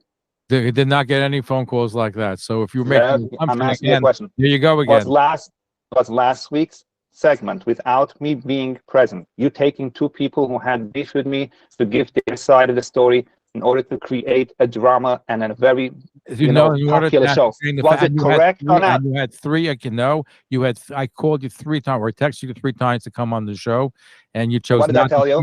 And I also told you, hold on. You see, there you go, interrupting me again. And then I also said to you, if you don't want to appear on the show, if you want to bring an advocate on the program to advocate on your behalf, I'm happy to put them on. Did I not tell you that? I texted you that. No, you did not tell me that you're going to have Zablocki and Ruben on the phone. No, you did not tell me that. I said that if you want to have an advocate for your, I said I'm doing a program. If you want an advocate for your position, I'm happy to put them on. Mr. Did I Brenner? not? Did I indicate that to you? Yes or no? I don't. No, you did not. Check your WhatsApp. You'll find it in your WhatsApp. I'll check it and actually share it. I have no problem sharing it on the screen. I'll share it on the screen too. All right, this will make things easier. Maybe I missed it, and if I did, okay, here we go. Now, okay. And if you want to answer the other judge's questions, he had questions for you. Here, I want to share the screen, the conversation we had. Okay. Now, by the way, which is very interesting, you asked me for proof of all these emails and documentations. Here's where I ask you a very interesting question. Did you disable the comments on the YouTube clip because people were just going at me, and you obviously did not do it? But there's no reason we have to. I don't disable the comments. No. You don't. You're not. Yeah, well, Zev, you're not the king of of exactly worrying about lashon hara, rechilas, and metzishem. You're not really worried about that. And by the way, what about the people that lost money? 1 second. What about the people who lost money? In fact, if you want to hear from some people right now, including vendors from last year and other paid, they've been calling you all throughout the week. Well, let's put on somebody right now. Wait, Zev, all fairness. No. We agreed. We want to hear from people. You're saying. Hold on, you're making allegations. You're making allegations. You're not running the show. We said we're going to take phone calls when we're done with that. Now that you feel I will decide when we take phone calls. But go ahead, make your. You're interrupting me again. So go ahead and you want to answer the question. The judge answered some questions. Answer the question. And by the way, between February 2nd and March 3rd, you didn't show any payments when you did the stuff before. So was there anything between February 2nd and March 3rd in your timeline that you showed on the screen. You didn't show anything between February Zev, 2nd and March 3rd. Now, I'm going to tell you something you don't like. Are you going to just threaten by bringing on other people that I had a dispute with in order to justify No, your wrongdoing? you're making allegations over here. You're saying I'm showing to the world here. You asked me for proof before you went on the show that the wires went out, and I actually sent you here a bunch of documents. No place does it say here, Heshy, come up because you're going to need an advocate. All you said here was nothing. I don't even see one message from you going back to 410. So exactly when did you tell me that you are going to... And by the way, what you did is you sent me documents, but you didn't send an app. You sent me documents. And the documents, which you didn't show on the screen today, with the scam victim acknowledgement and some of the other wires that you alleged took place, you didn't put that on the screen yet, but you did send it to me. I have a whole copy of them. But you're Oh, so why didn't you post them last week if you cared so much about the truth? I read it on the air. And by the way, when things were in your favor, when I said that people said that you got a $10,000 free flight, so that wasn't true, that you took money and used it, and I said that from what I heard, it was taken care of. So when the things were correct, I did say it. Okay. And when things are not correct, I'm here to really get to the basic facts. You're looking to manipulate this conversation. I'm looking to get to the facts. Answer the question. The judge asked you some questions. Answer the question the judge asked you. Absolutely. Let's continue. I don't think I'm manipulating. I'm just stating the facts about you, which you may not like, and that's okay. Yeah, but okay. Facts, but okay. Go ahead. Oh, that's okay. It's okay. You know, go ahead. Go agree to disagree. Okay. The judge asked you some questions. Answer the questions. Now, sure, absolutely. So now I'm going in order. I thank the judge for bringing up the point about why Yossi did not go public if it's such a crime which obviously speaks for itself. I also addressed why I didn't respond to Mr. Brenner's questions. He has much bigger problems than from what I understand. But let's move along. You asked about you asked for proof that. Go ahead. Yeah. Hey, tick for tack, man. Hotel. You asked the question, why do I have proof that the hotel was booked with new guests? How do you expect me to show proof of something like that? Do you realize I just repeated a conversation the hotel had with me? They said, we already opened the hotel and we have a large group coming for the spring break. How would I in the world be able to prove that they did or did not have that kind of... Spring break is in the beginning of March. Spring break is in Florida, not in Atlantic City. So I'm not sure where the spring break comes from. People comment on the show, the spring break does not exist really at that time and that place. It's a Florida kind of thing. It's not a Atlantic City. So, and by the way, people called the hotel, $49, the rooms were available. The hotel wasn't booked. Who said the entire hotel was booked? Who says the entire hotel has to be booked for them to take on new clients? You see, what you're doing is here, taking my words out of context and then attacking it from an area saying it doesn't exist in the New Jersey. Did you have the whole hotel booked? You didn't have the whole hotel booked. How many rooms did you book in the hotel? So now you want to see a copy of the contract where I have the entire hotel. I asked you, how many rooms did you book in the hotel for the Passover vacation? So when we do a Passover program, and I'm sure you probably... I don't know if Zablocki does it that way, but 99% of the people who book a hotel, I know, will not do a program unless you have the entire hotel. Now, it could be that I do remember vaguely that Zablocki may have only rented rooms and he pays per room. Maybe things are different there, but normally people take the entire hotel, just FYI. Now, as soon as the hotel took another group, which is what they said they did, even if they only took 100 rooms, they no longer were able to be a program for us because they knew that we will not continue a program that we don't have the entire hotel. Because now, so you're saying you booked the entire hotel, correct? Yes, that's correct. Okay. How many rooms are we talking about? That entire program. It doesn't matter. It doesn't matter because let's say that because station ID is taking place. 620 WSNR or its management. This is AM 620 WSNR, Jersey City. So how many hotel rooms are we talking about? So the hotel has approximately 460 rooms. Now, it doesn't mean that I'm planned on using all 460 because then I would literally have to have a program with 1,500 people, which is not a very pleasant program for people who go to programs that don't want to go to a place that has that many people.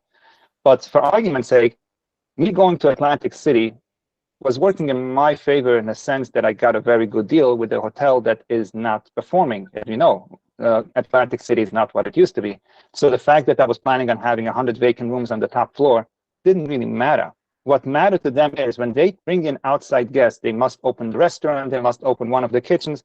And for that, they were no longer interested in having us because they knew we would not be able to perform properly if we don't have the Passover kitchen and the restaurant area, which is going into technical issues. And again, you can go and take me apart from every angle, and I can constantly stay up all night with you, explaining to you the dynamics of the business and how it operates.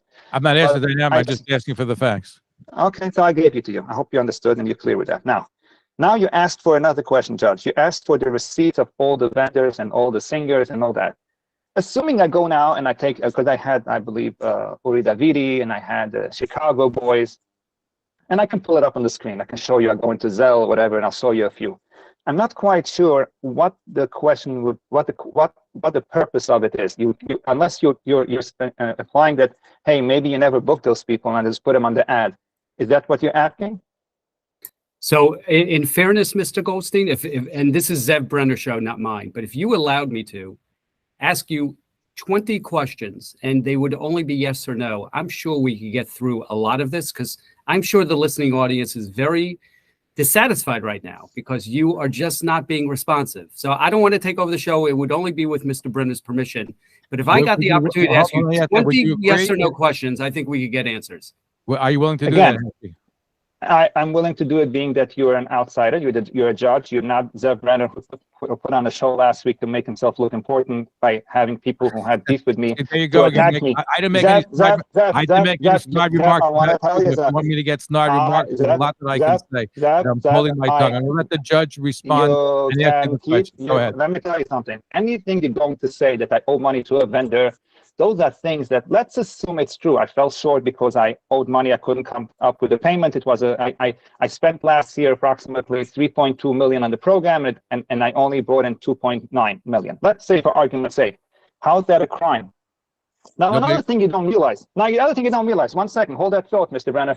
If, let's assume, okay, someone owes money because he made a bad investment or bad deal, right? Now, you want your money back. If you go to any financial advisor or to anyone with a pair of brains, you tell the guy, hey, you want your money back? Let him work, let him make money so he can pay you back. Going to harass a guy because he owes you money, and the way you harass him is not just by calling him up and say, Heshy, please give me $2 a month. That's a way of doing it. You go on social media. My wife just showed me now on the Google, this actual meeting, there's a guy, Noel Busha, who had, I don't know, we had some kind of disagreement with something. He's stating his facts and he got the floor, you know. So we're living in a new era. You don't like what someone says? No problem. I'm going to post it on all social media sites and everybody's going to see my site and I'm going to bury you. Now, I have actually, let's ask the judge ask his 20 questions. I just before he goes there, because I want to make a very interesting point here. I actually pulled up a few screens. This is something people should read and just watch it. It's unbelievable. I went to this program in South Africa. Now, it was a beautiful program, by the way. This is a review from a guy, okay? There's no name, so it's not Lashon Hara. We don't know who it is. We know it was posted on the Kosher Guru's website, which is a story on its own. Is he allowed to we're going on to post? You're going to say the negative comments. They're always going to be negative and positive in every problem. Let the judge. Wait a second. Is it okay to write? You're going to show me there's a negative comment about a wonderful program. I know the rabbi in South Africa does a wonderful program. So let's get back to the judge. I will let the judge. But you implied something that you have other people who have beef with me, and you want to bring them up, and that's how you're going to defend yourself for doing last week's program, which was not called for. I'm not defending myself. You're trying to make it into it. I'm on trial. I'm not on trial. You're on trial for what happened this Pesach and other programs.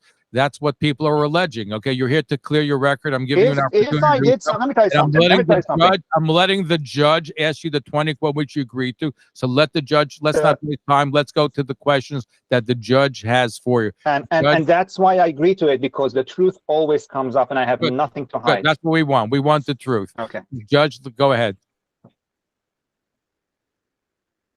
I'm ready for the yes and no question. Judge, go ahead. You're on mute, Judge. David, you're on mute. You got to get off mute. Mr. Goldstein, you see what's in my hand, right? Oh yeah, I'm seeing it, and I'm starting to ship. I'm kidding. Go ahead. No, don't be. This is my original gavel that I used in the courthouse. So if you don't give me a responsive yes or no, I'm just going to bang it, okay? Got it. Fair? Good. First question. Of the people who reserved rooms at the Claridge Hotel and paid through Zelle or through check or through wire or through anything else, is it your representation to Mr. Brenner's viewing audience today that you have not received personally any of that money to date? Yes or no? That is correct. Yes. Yes, you have not received any money. Thank you.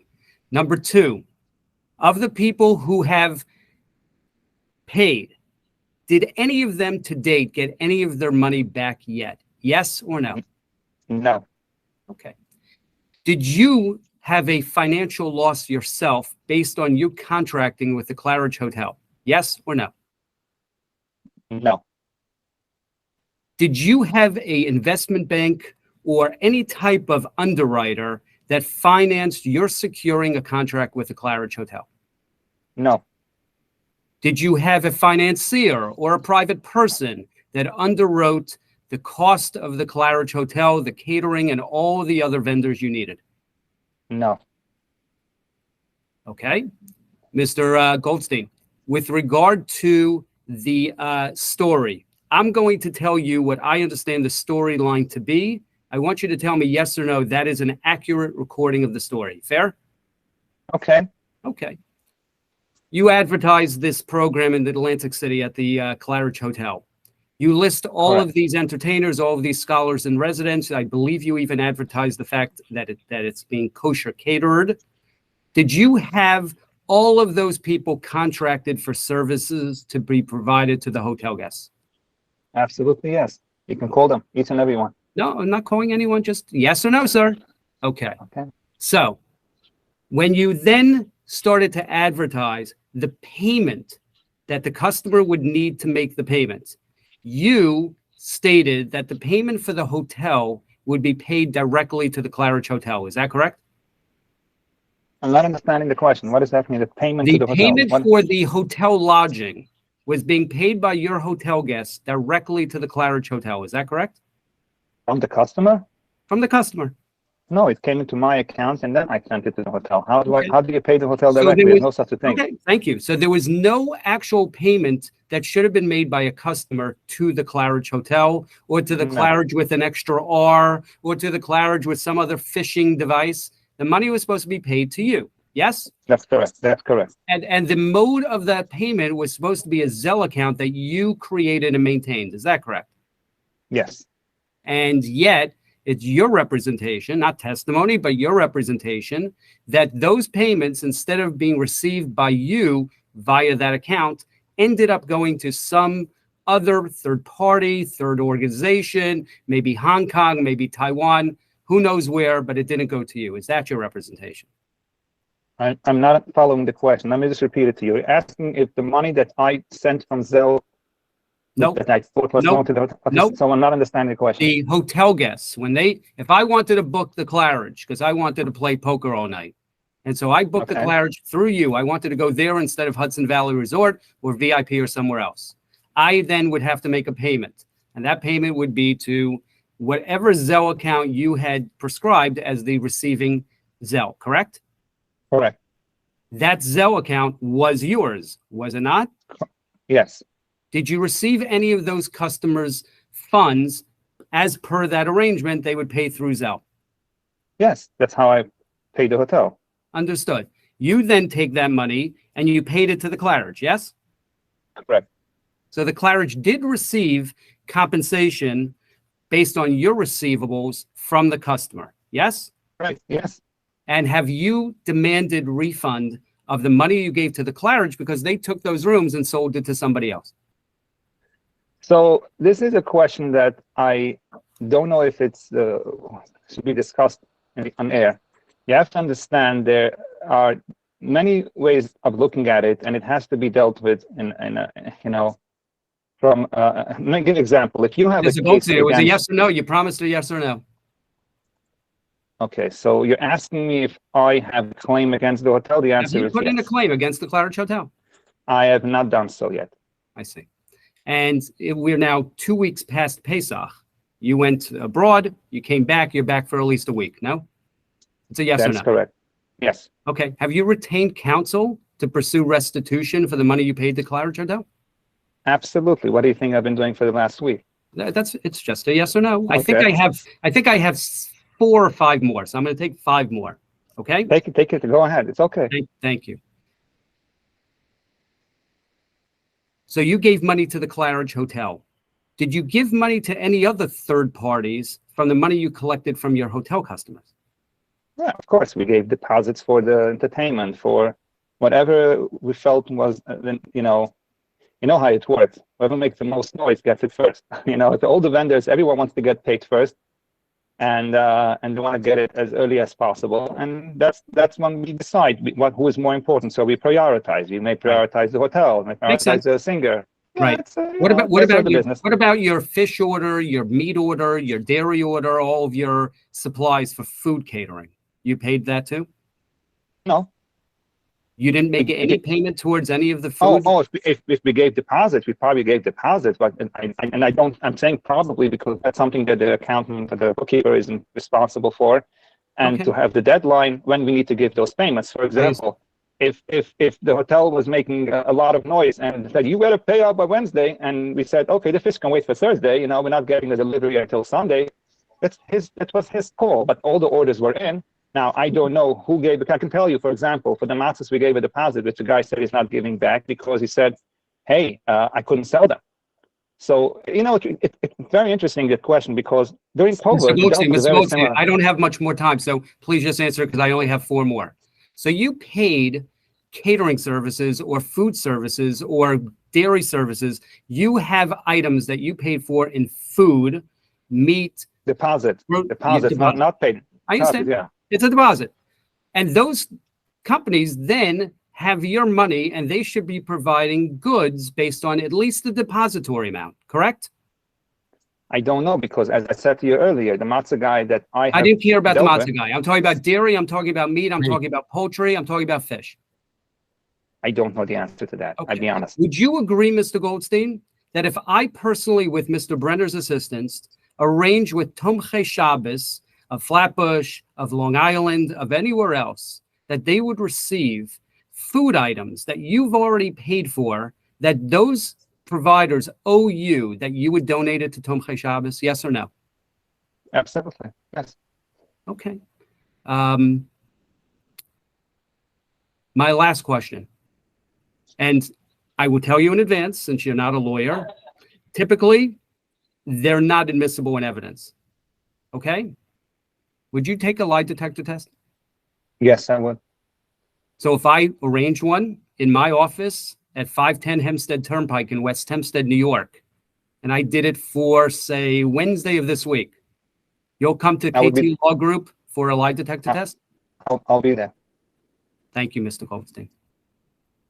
No problem. Okay, those that are just tuning in, you just heard some questioning in his professional capacity, right, Judge? He's been doing. No, I actually like them. It's very to the point, and but again, let's make it clear the air here. There are people out there who are angry with me. I mean, I totally understand you, and you're definitely caught up in your emotions. But you do realize I too have emotions. My family has emotions, and we dealt with a much larger disappointment than you did. Now, again, I'm not judging you for going online and writing all this garbage and continuing to do so if you are still doing it. But as I say, there are other ways of expressing your emotions that doesn't involve, you can be a frum Jew and go to keep Shabbos, keep kosher. All of a sudden, there's a mitzvah called don't speak bad about another person, don't say things that are false, and don't be choshed. All the things all of a sudden, because you're so upset, they no longer matter. I have yet to find a Rav to tell me or anyone it's okay to go and slander Heshy Goldstein because he didn't deliver the program and he can't show the documents. And if he did show it, well, we have another question about this, and continue to go on. The only time I think, and correct me if I'm wrong, with any Rav there who knows the halachas, if someone that I owe money and I did I didn't pay him on whatever reason. If I didn't have the money, if I didn't want to, and we go to Beis Din, and the Beis Din says, Heshy, you owe this guy $700. Are there any Beis Din proceedings against you, or have been regarding? Can I address it in a second? As soon as I finish my point, I will get back. I will get back to it. Yeah, I would love to address that. Now, I say I don't owe him. The Beis Din passes rules in his favor, and I owe him the $700. Now, what we don't know is, can I afford to pay the $700 or not? But the guy got now a ruling stating that Heshy owes me $700, and now he's going after me to find out if I have it or not because I didn't pay it. So I don't know what goes on, what the halacha would state after that fact, but I'm assuming if he goes to the Beis Din and said, hey, Heshy has the money, he's refusing to pay me, maybe then the Beis Din might say, and say, hey, you have the right to publicize and let people know that he is not paying up a bill, that the Beis Din passed in your favor, and we know he has the money to pay it. Unfortunately, such a story doesn't exist. It does not exist because I can tell you out of the past 8-9 years that I've been doing it, and I had, you have run-ins, unfortunately, especially if you do it on my scale. This is my only parnasa, so I may sometimes do 15-16 events a year.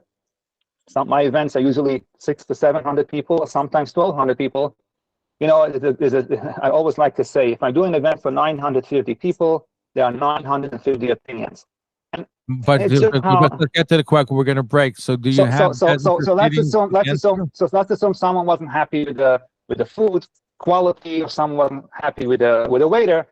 I would usually get a complaint, which again, it's a very small percentage. But let's assume there are people. I asked about Beis Din proceeding, including investors. You're not letting me come to the point. You're stalling out. You have to be succinct. You have to be to the point. So the question, I am. You're telling me that people may be complaining. Any program is going to have people who like it, don't complain. That's not what my question. My question was strictly about. It's the same thing. If someone goes to Beis Din, if you owe him a bill, a vendor that didn't pay, or a staff member. Let's go. You want to talk about a staff member, but talk about a staff member.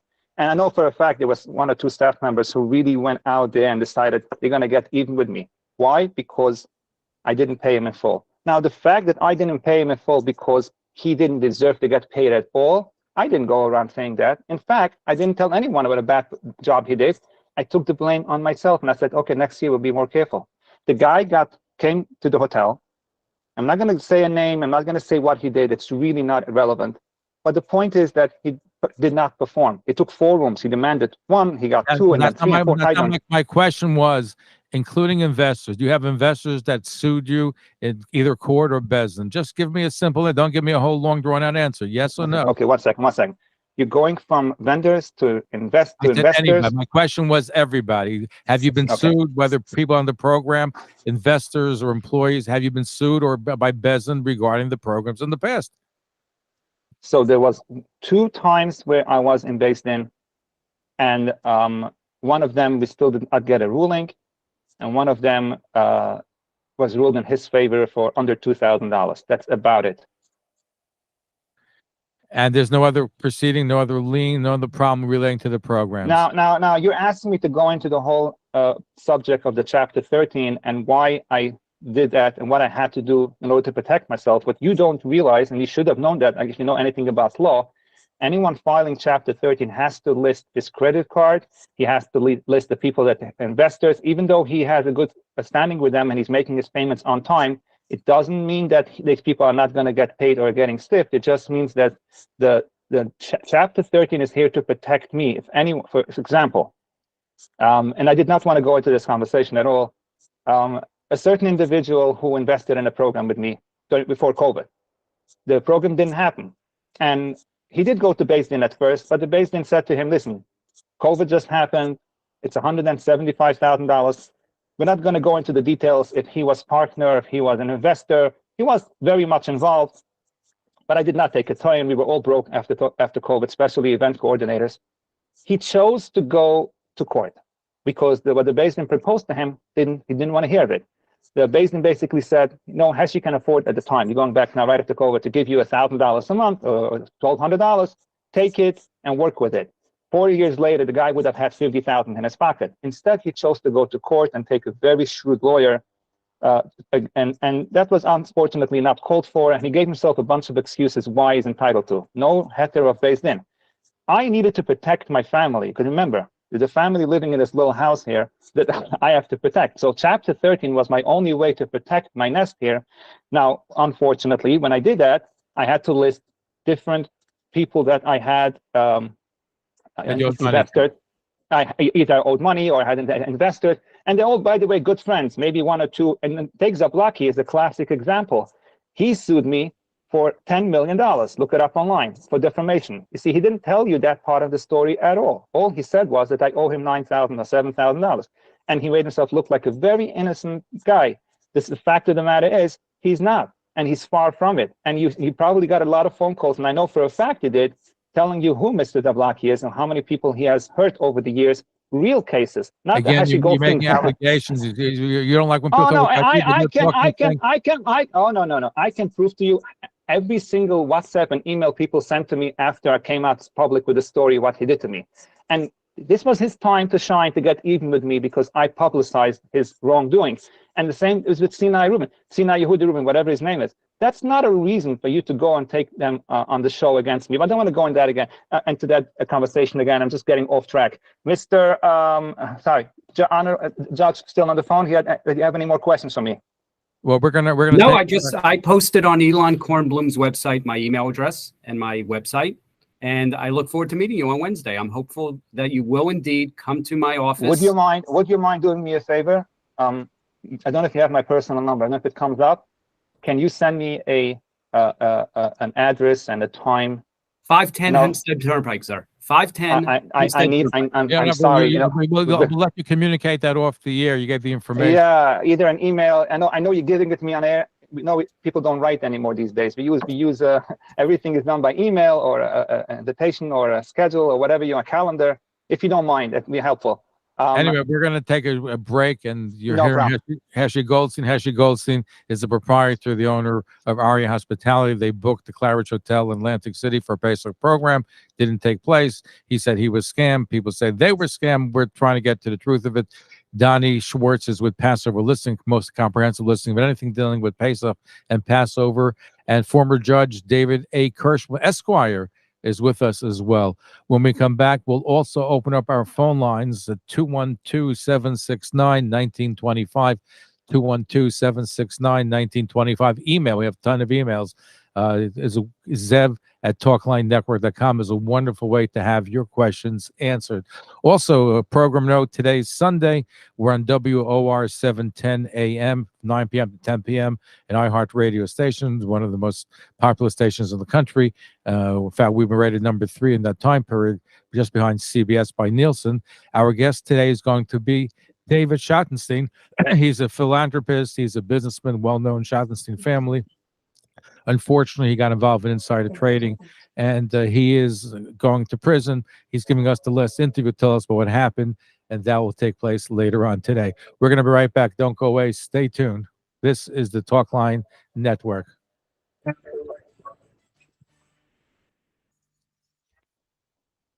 Please welcome the 110th mayor of the great city of New York, Mayor Eric Adams. One of my favorite radio shows. Always good speaking with you, Zev. Take care. Thank you, Mr. Mayor. We're the people of the book, so where's yours? Have you ever wanted to write and publish your own book? Are you concerned that your family, friends, and colleagues will never know how you did all the great things in your life? I'm New York Times best-selling author Michael Levin, and books are my babies. My company, Jewish Leaders Books, writes and publishes books by Jewish leaders. People who lead in their companies, their communities, their synagogues, their philanthropies, and their families. We don't just write the book for you. We can publish your book on Amazon and provide Simon & Schuster distribution into Barnes & Nobles and even airport bookstores. We're working with Zev Brenner and Talkline to bring our unique service to Zev's audience. Let your stories come to life with Jewish Leaders Books. Reach out to Zev today at 212-769-1925, extension 100, or email him at zevbrenner@gmail.com, and we'll see you on the bestseller list.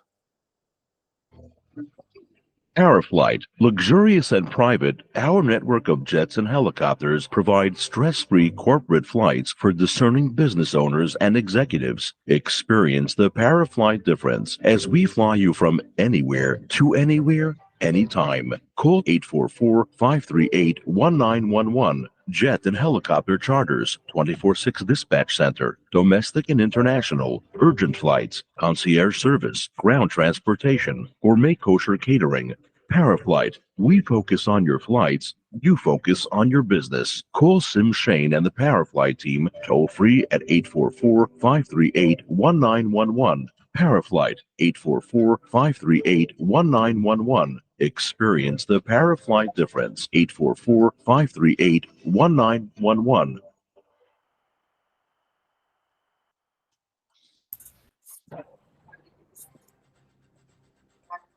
The Jewish Press is the largest independent weekly Jewish newspaper in the United States. It's packed with in-depth articles, interesting podcasts, information about the Jewish world, political and religious commentary, and more. Visit jewishpress.com, or to subscribe to the print edition or advertise, call 718-330-1100. That's 718-330-1100. Follow us on Facebook, Twitter, and Instagram.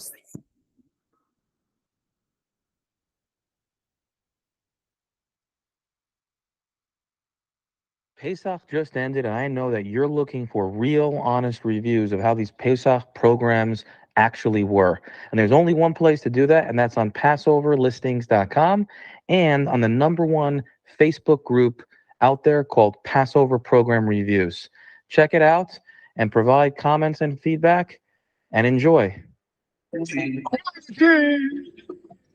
Quality Carpet has a new great location with a state-of-the-art showroom at 1416 38th Street in Brooklyn, between 14th and 15th Avenue. And of course, they've got 50 years of business experience, 20 cruising trucks serving you throughout the entire tri-state area. And that's why quality is the king of carpeting. Again, their new address, 1416 38th Street in Brooklyn. Call them for an appointment at 718-941-4200. Hey, this is Alan Dershowitz. One of the most important Jewish institutions in the world today is Talkline with Zev Brenner. He is so smart, and he is so innovative, and he has so many interesting guests. I don't know what Yiddishkeit, I don't know what New York, I don't know what the world would do without Zev. So Zev, Yasher Koach, may you go from strength to strength and keep informing us and educating us and keep fighting for Jewish values. And we thank Simcha Brodsky Music for being a sponsor of tonight's show. You can find him at all the streaming and social media. That's Simcha Brodsky. You're listening to Talkline with Zev Brenner, America's premier Jewish broadcast on the air since 1981. And now, here's your host. Okay, welcome back to the program. I'm Zev Brenner. We're looking at what happened in Atlantic City, and among our guests is Heshy Goldstein. We have also Doni Schwartz of Passover Listings, and we're going to take some of your, and we also, of course, have the judge with us as well, who's in the legal practice, and we were together, Judge David A. Kirshblum. We're taking some of your phone calls.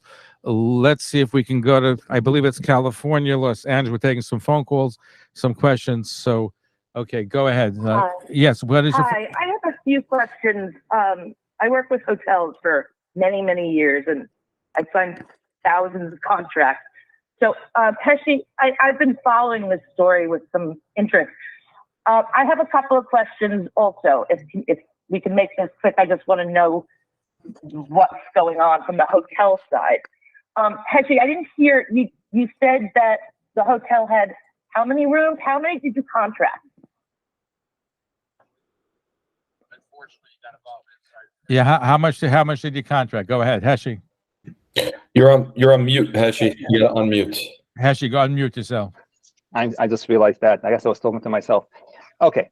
The hotel has 460 rooms. That's what they show on their website. You have to listen through your radio. Go ahead. Go ahead, Heshy. So I Go ahead, start Heshy. again? Yeah, start. She didn't. Go ahead. I just need a Oh, I'm number. sorry. How Okay, many? so the hotel. Just wants, Yeah, just wants to make it simple. Just wants a number. I think he said it I before. understand. No problem, no problem. Thank you by the way, for calling and asking. Contracted. He said he contracted early. He said he contracted for the whole hotel. Didn't you say that earlier, Heshy? Yes. So the way it worked. Okay. What's the number that he contracted? So let me explain that. Let me Is it a give you buyout? that answer. What was the number that you contracted? So this is a buyout, meaning to say we get every single room from the hotel, which is 460 rooms. However, according to the manager, he said that 30 of the rooms or 40 of the rooms are in poor condition, which are usually, I think, at the higher floors.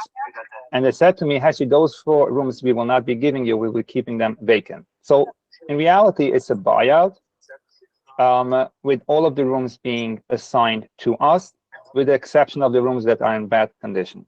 Now, what is the question?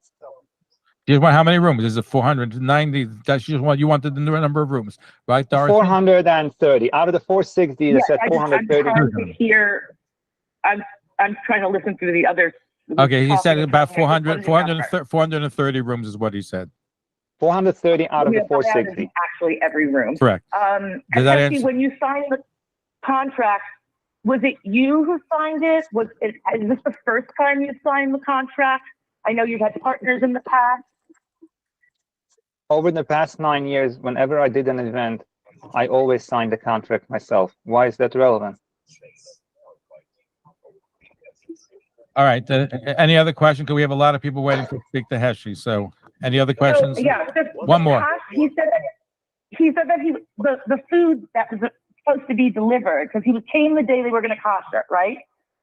Right. And kosher for 24 hours, but then they need to cook. So the food had to have been there. No, it doesn't. No. Trucks, freezer trucks in the parking lot. How much it doesn't work. It doesn't work that way. It doesn't work that way. Start sorting it and Okay, what you're saying is okay. Go ahead, Heshy. Respond. That's a good question. It's a very good question. So the way the way a Pesach program works is very different than a Shabbos or a Yom Tov, like a Shavuos, anything like it. We would first take 24 hours to clean, nothing to do with koshering, just to clean the hotel before koshering takes place. And you remember there's a lot of details that go into cleaning, as well as getting parts for dishwashers. And go ahead, Heshy. Continue. Yes. Yeah, so the food was being delivered, so the hotel was receiving it. Somebody had to be communicating. He wanted the hotel was receiving it. No, that was scheduled. That was scheduled. I'm gonna let Heshy respond to you. Go ahead. Yes. No. The way there's a timeline, just like with everything else. Wednesday was scheduled for cleaning. Thursday for koshering. Friday receiving. Sunday cooking. So where do you think? But I think what you wanted to know is was the food being delivered? If you're going to cook there, was it delivered or in the process of being delivered? No, it wasn't. It wasn't. We needed to get a refrigerator trailer. It usually goes into a refrigerator truck or a freezer truck in the parking lot, or Right. So usually the hotel. Somebody has to coordinate all of that. So correct. And what's the question? Yes. It's not right, like so what's the mother-in-law's where you show up and go right. So you want to know shopping where the food and what happened to the food? You know. So there was no delivery yet because there's no delivery of the food. So it was canceled on Wednesday, but before the delivery came in.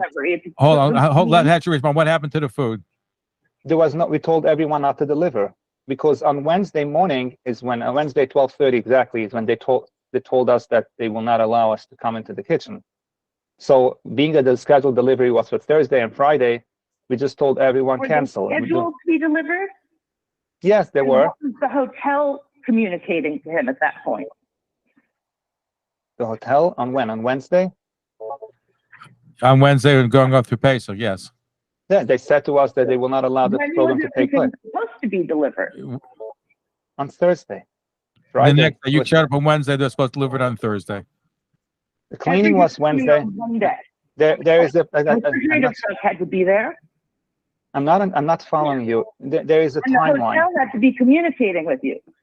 Okay, and So that you want to know, were you in communication with the hotel between March 3rd and the day that you canceled the program? Were you in touch with them as far as food delivery? We keep talking about the hotel. There's the Yes, we told them. They knew about the our. director of catering. You have the AV people working on entertainment. It's not just one person. And then obviously the general manager. Heshy, you mentioned something about acts of God. Did they invoke force majeure? Oh, let me respond to you. Go ahead, Heshy. So it's funny. Yeah, he did say that to me. So I believe that your understanding here, you're asking here, is a very interesting question. But again, if you're not in the business of organizing events, you're. I think you are in the hotel, but did you say you're part of the hotel industry? Yeah, I do conferences and So you know how it works. She knows what she's talking about. Go ahead, Heshy. Okay, so the manager was communicating with us regarding getting the trailer, regarding getting parts for the dishwasher changed, everything up until that Wednesday morning, when he got a call. He got a call from the general manager. You see, there's a general manager, there's a sales manager. So the sales manager is usually the one involved on the day-to-day communication with regards to delivery schedule and having hooked up, we need special wiring for a trailer. All this was working very well until Wednesday morning, when they sent out that email saying, well, you have not been making your payments and therefore the program is canceled. At that point, basically the whole thing fell apart. So you were working towards it. That's not true. That's not true. Sales signs the contract, and then they hand it over to catering. Okay, so I know what you're saying. This is different here. When you do a program, a Jewish program, we do the catering. There is no hotel catering involved. There's no hotel staff involved. We take over the kitchen. It's very differently than what you are implying here. You see, when you do an event and the hotel is involved in the catering and the hotel is involved in the waiters and the cooking and all that. No, it's not. Susan, let me ask you a question, Susan.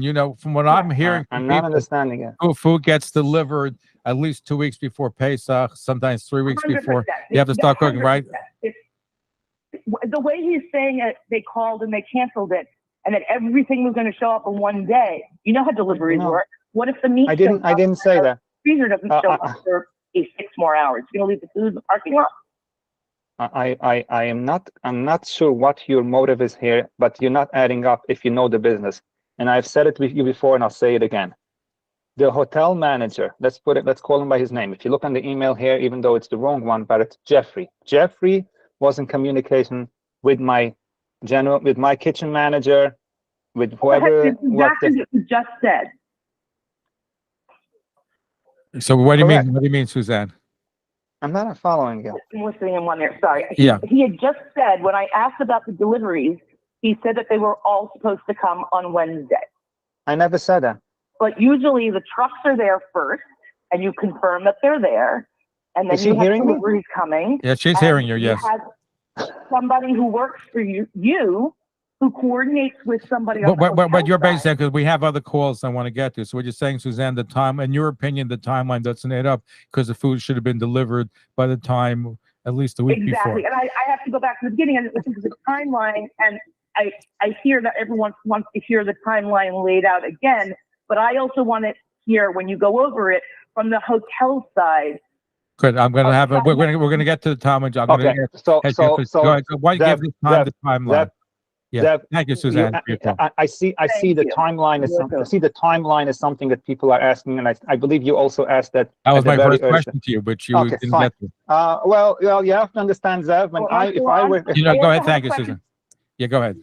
You have to understand, Zev, if someone goes and puts you on and talks about you on air without you being present, and you claim that you gave the person notice to come and defend themselves, and you took people who had beef with them to come out and say their version of the story without hearing the entire story, I'm entitled to say you wronged me and you wronged many people, but let's not go there. Don't make yourself. You want to go over again? There are a lot of people that feel that you wronged them. A lot of people. That's what people are saying. So if you want to get technical, but you're raising the question. The question is simply, there is a what truth is the and there is timeline? fiction.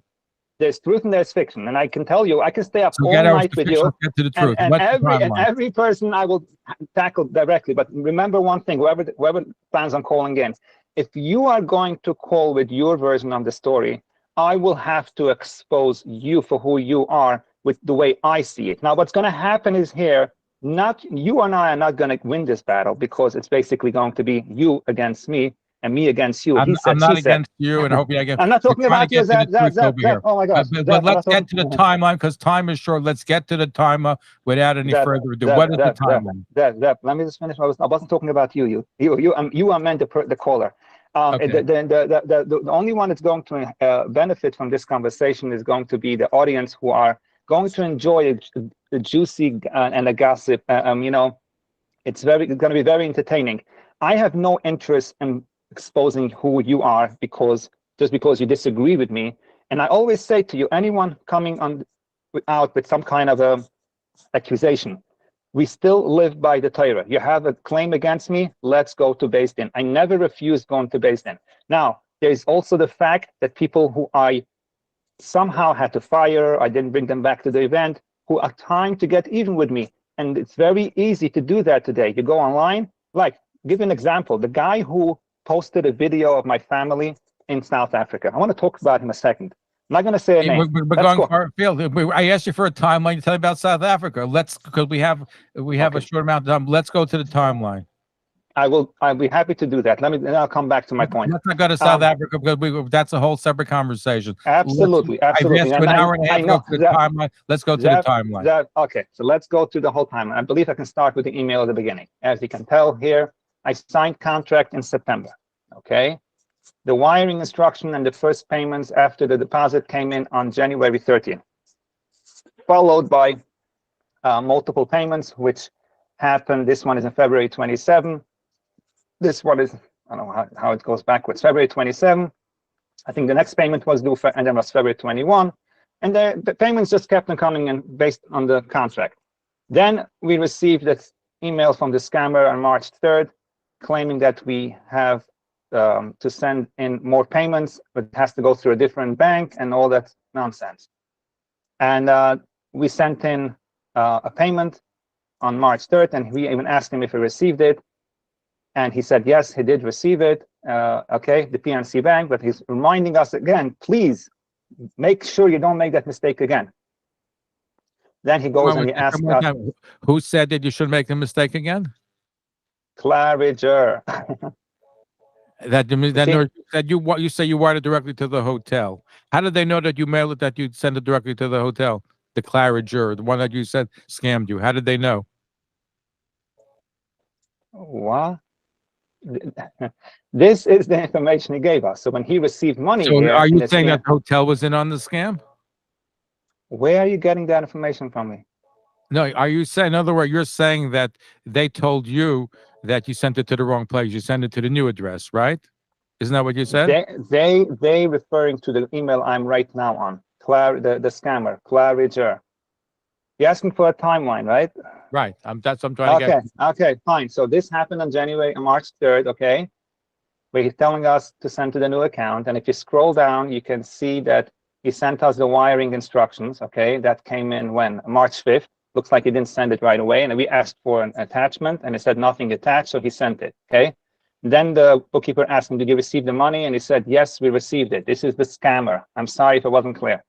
And he's reminding us, please, going forward, should be sent to the new PNC Bank, okay? Then he becomes a little aggressive. What is the status of payment? Could you please forward the details? He wants more money. He got money from us. He wants more. And he's like being on top of us. Hope you had a nice weekend. We're inquiring about the amount that's coming to us today, okay? And here we go again. Oh, no, this is a copy of the previous email. This is just the signature. I think this is the email I forwarded, all right? He gets a little bit more aggressive later. Let me see if it's over here. No, okay, this is funny because this is actually from the scammer. Kindly send details, whatever. And then this is the hotel itself writing to us that we should be receiving $50,000 today. And then the conversation continues with the hotel. Everything is clear, okay. Now, here. What's the list? What you put for March 30th? Okay. Well, so here you have it here also. Here is a very interesting thing. This is coming March 30th. Oh, what has happened? This is when we already knew what's going on. He didn't know that we know. I guess he found out after it went on NBC. I have not heard a word concerning payment. Please revert upon email receipt. And my accountant was very nice. Where is it? He wrote Now here. you filed the document only for $70,000 because you sent me a copy of that. No, there was multiple. There's multiple wires that were sent. I just sent you one of them. I'm not here to, undress myself naked and go and send you every detail of every transaction and how many times I've sent wires. There were multiple wires. I sent you one, but nevertheless. You sent me a form that you filed with the bank. Right, because you were asking for proof, like many people were asking. And I sent it to you. That's all. I sent you the proof of one of the wires. We have a lot of people waiting to speak to you. So now, I just want to go back to what I said. Where you up to? Oh, and okay. Now this is the payment schedule. Now you want to know the time and schedule. What is this? 25,000. I don't even know. Okay. Now you're asking for the timeline regarding the ordering of the food and everything else. So the way this works is we put in orders a month or two prior or 3 months, whatever the kitchen manager does. That's why he gets hired, and it's not me that does that. And he had it on a schedule that we received. Let's say on Thursday, I believe we were supposed to get the refrigerated trailers. It was supposed to be hooked up. And I think Friday we were going to get the first important delivery, because Sunday is when we started. We were planning on starting to cook. So there's delivery scheduled as of Friday and on. So Friday, let's say the important ingredients. And then we have Sunday, Monday, Tuesday before Pesach, which we were going to get dry ingredients like drinks and ice creams and whatever it is. It doesn't require for the chefs to cook on Sunday. So that is the timeline, I think, that you were asking. Now, I want to go back to something before you take more calls. We have a little amount of time. Now, by the way, you said you have 430 rooms that you contracted with the hotel. How many of them were actually sold? How many people have to get reimbursed? Is it 100 rooms? Is it 400? How many rooms were sold? How many people have to be reimbursed? So it's a good question, and I cannot tell you I'm going to be able to give you the exact numbers right now, but I do know. Is it 100? I do know. I do know that Wednesday afternoon, when we were already, clear that this is not happening, every room that was sold that particular week, which was, mind you, a very large number, because you see, sometimes we don't. Let's not get hung up. You're asking a question, Zev. You're asking me a question. Give me a rough number. How many rooms? I'm trying to explain to you the nature, because you're going to ask me how it came to that number. So let me explain to you. I'm not running away here. We have other people who want to get to a lot of phone calls. The phones are ringing. And I'm more than happy to do that. But let me finish. I'm just making a statement, and there's a reason why I'm saying that also, and I'll explain to you why. So there are programs that we did in the past that we sold to larger families that booked 6 weeks in advance, 3 months in advance, and sometimes people booked already a year in advance. Believe it or not, this program was more designed for the senior citizens or couples or with the smaller families. We didn't have a lot of this larger families, which is very interesting, because if I listened a little bit to last week's episode, and you had Mr. Kornbluth, whatever his name is, say that he had people with $50,000, and he was making up numbers that didn't actually happen. Most of the people were only booking a room or two, and there were no such large numbers. But nevertheless, how many rooms were sold that you know about? So let's assume the number was 250. We gave back the money for everyone that booked that week, unless they paid by Zelle, which went to the hotel. So anyone that gave credit cards or checks that were not processed. Zelle doesn't go to the hotel. Zelle goes to, you said before, it doesn't go to the hotel. So the night before people made money, the night before you canceled, people sent money to you via Zelle. Did you refund that money to the people? No, that money went to the wire. Wait, but the Wednesday next day you canceled the program. The next morning you canceled the program. No. They canceled it at 12:30 in the afternoon. There were still wires going on Wednesday morning. When I say Zelle payments, that they see the two types of different payments. When a customer pays by check or by credit card, it doesn't get processed right away, and we can reverse the charges if it's a credit card. You were saying you had 250 rooms sold, right? By the time that happened, we were up to close to that number. But we refunded and gave back those credit cards that did not process yet, and checks we did not deposit from that week. After you canceled the program, you returned the money. Yes. After. So we called before, up but a Roth. prior to that. Okay. No, we called up a Roth. Let me explain to you, because it's going to give me a big. It's going to be a problem. People are going to say, "Why not me? Why them?" Yes. Let me explain to you. So those you said anybody that after the cutout, said you made an announcement that you're canceling the program, or the program has been canceled. So anybody that sent the money that was not processed, what you're saying is those got refunded. Whoever had sent us exactly, even the checks that came Monday and Tuesday. It's answered. 1 second. Whoever gave a check on Monday and Tuesday, and we had not deposited it yet, which was quite a large number, we did not deposit those checks. So what ended up happening is that only the wires and Zelles that were available, liquid cash that we were able to use to pay the hotel immediately to get them off our back, those are the ones who got affected by it. Now, I just want to go back a second. Hold on. Let's take phone calls because we're almost out of time. Before you take phone calls, Zev, you have to let me say what I'm saying. You spent an hour and a half. You've been saying your thing. So let's take some phone calls. I'm sorry. 30 seconds. Zev, 30 seconds. Come on, because you're not going to. Yeah, I asked you a question. How many rooms? Okay. You gave me an answer. Fine. You said 250 rooms is what you sold out of 430. You answered that question. Let's go to Queens, New York. Danny in Queens. You said you're giving me 30 seconds. 30 seconds. Take 30 seconds. Go ahead. Okay. So this is what I want. This is what I want to clear the air, and make everyone aware of. If you don't agree with what I have done in the past, if you came to my event and you didn't like something, if you're a vendor and I still had a balance with you, if you're a staff member that you didn't get paid in full, or any claim you have, and even from this program, and you're convincing yourself that you now are entitled to go out and do what you have done so far and take advantage of the situation, I want to tell you that, I'm sure you know by now, I don't have to tell you that, it's wrong. I really pity you, because this is not how you should be dealing with people who you disagree with. Anyone that wants to go to the entire, I never refused it, and I never will refuse you made it. That point. Right. So what you said was you had your 30. You wanted 30 seconds. Your 30 seconds are up. We have a lot of. I'm sorry. Hold on. You You want made your point. You want me to make phone calls. You said you wanted 30 seconds. I gave you more. You had over a minute. I am sorry. I'm sorry if I have to make this introduction, but I want to be clear before I take any phone call. Now, if you're going to come on the air, 30 seconds. If you're coming on the air, which you have done already, I believe, with comments or posts or anything, and you think that you're doing the world a favor by warning the world of the monster that people should know, Heshy Goldstein, I want to tell you that I have enough people that are backing me. And I'm going to tell you one sentence. I'm going to let you go with that, and then you can take the phone calls. It's a funny line, but it's a true line. I think the comedian Steve Harvey, as someone said it, someone approached him and said, "Your jokes are not funny and you're ugly." And he responded by saying, "America has over 300 million people. All I need are 7 million people to believe in me." And I got it.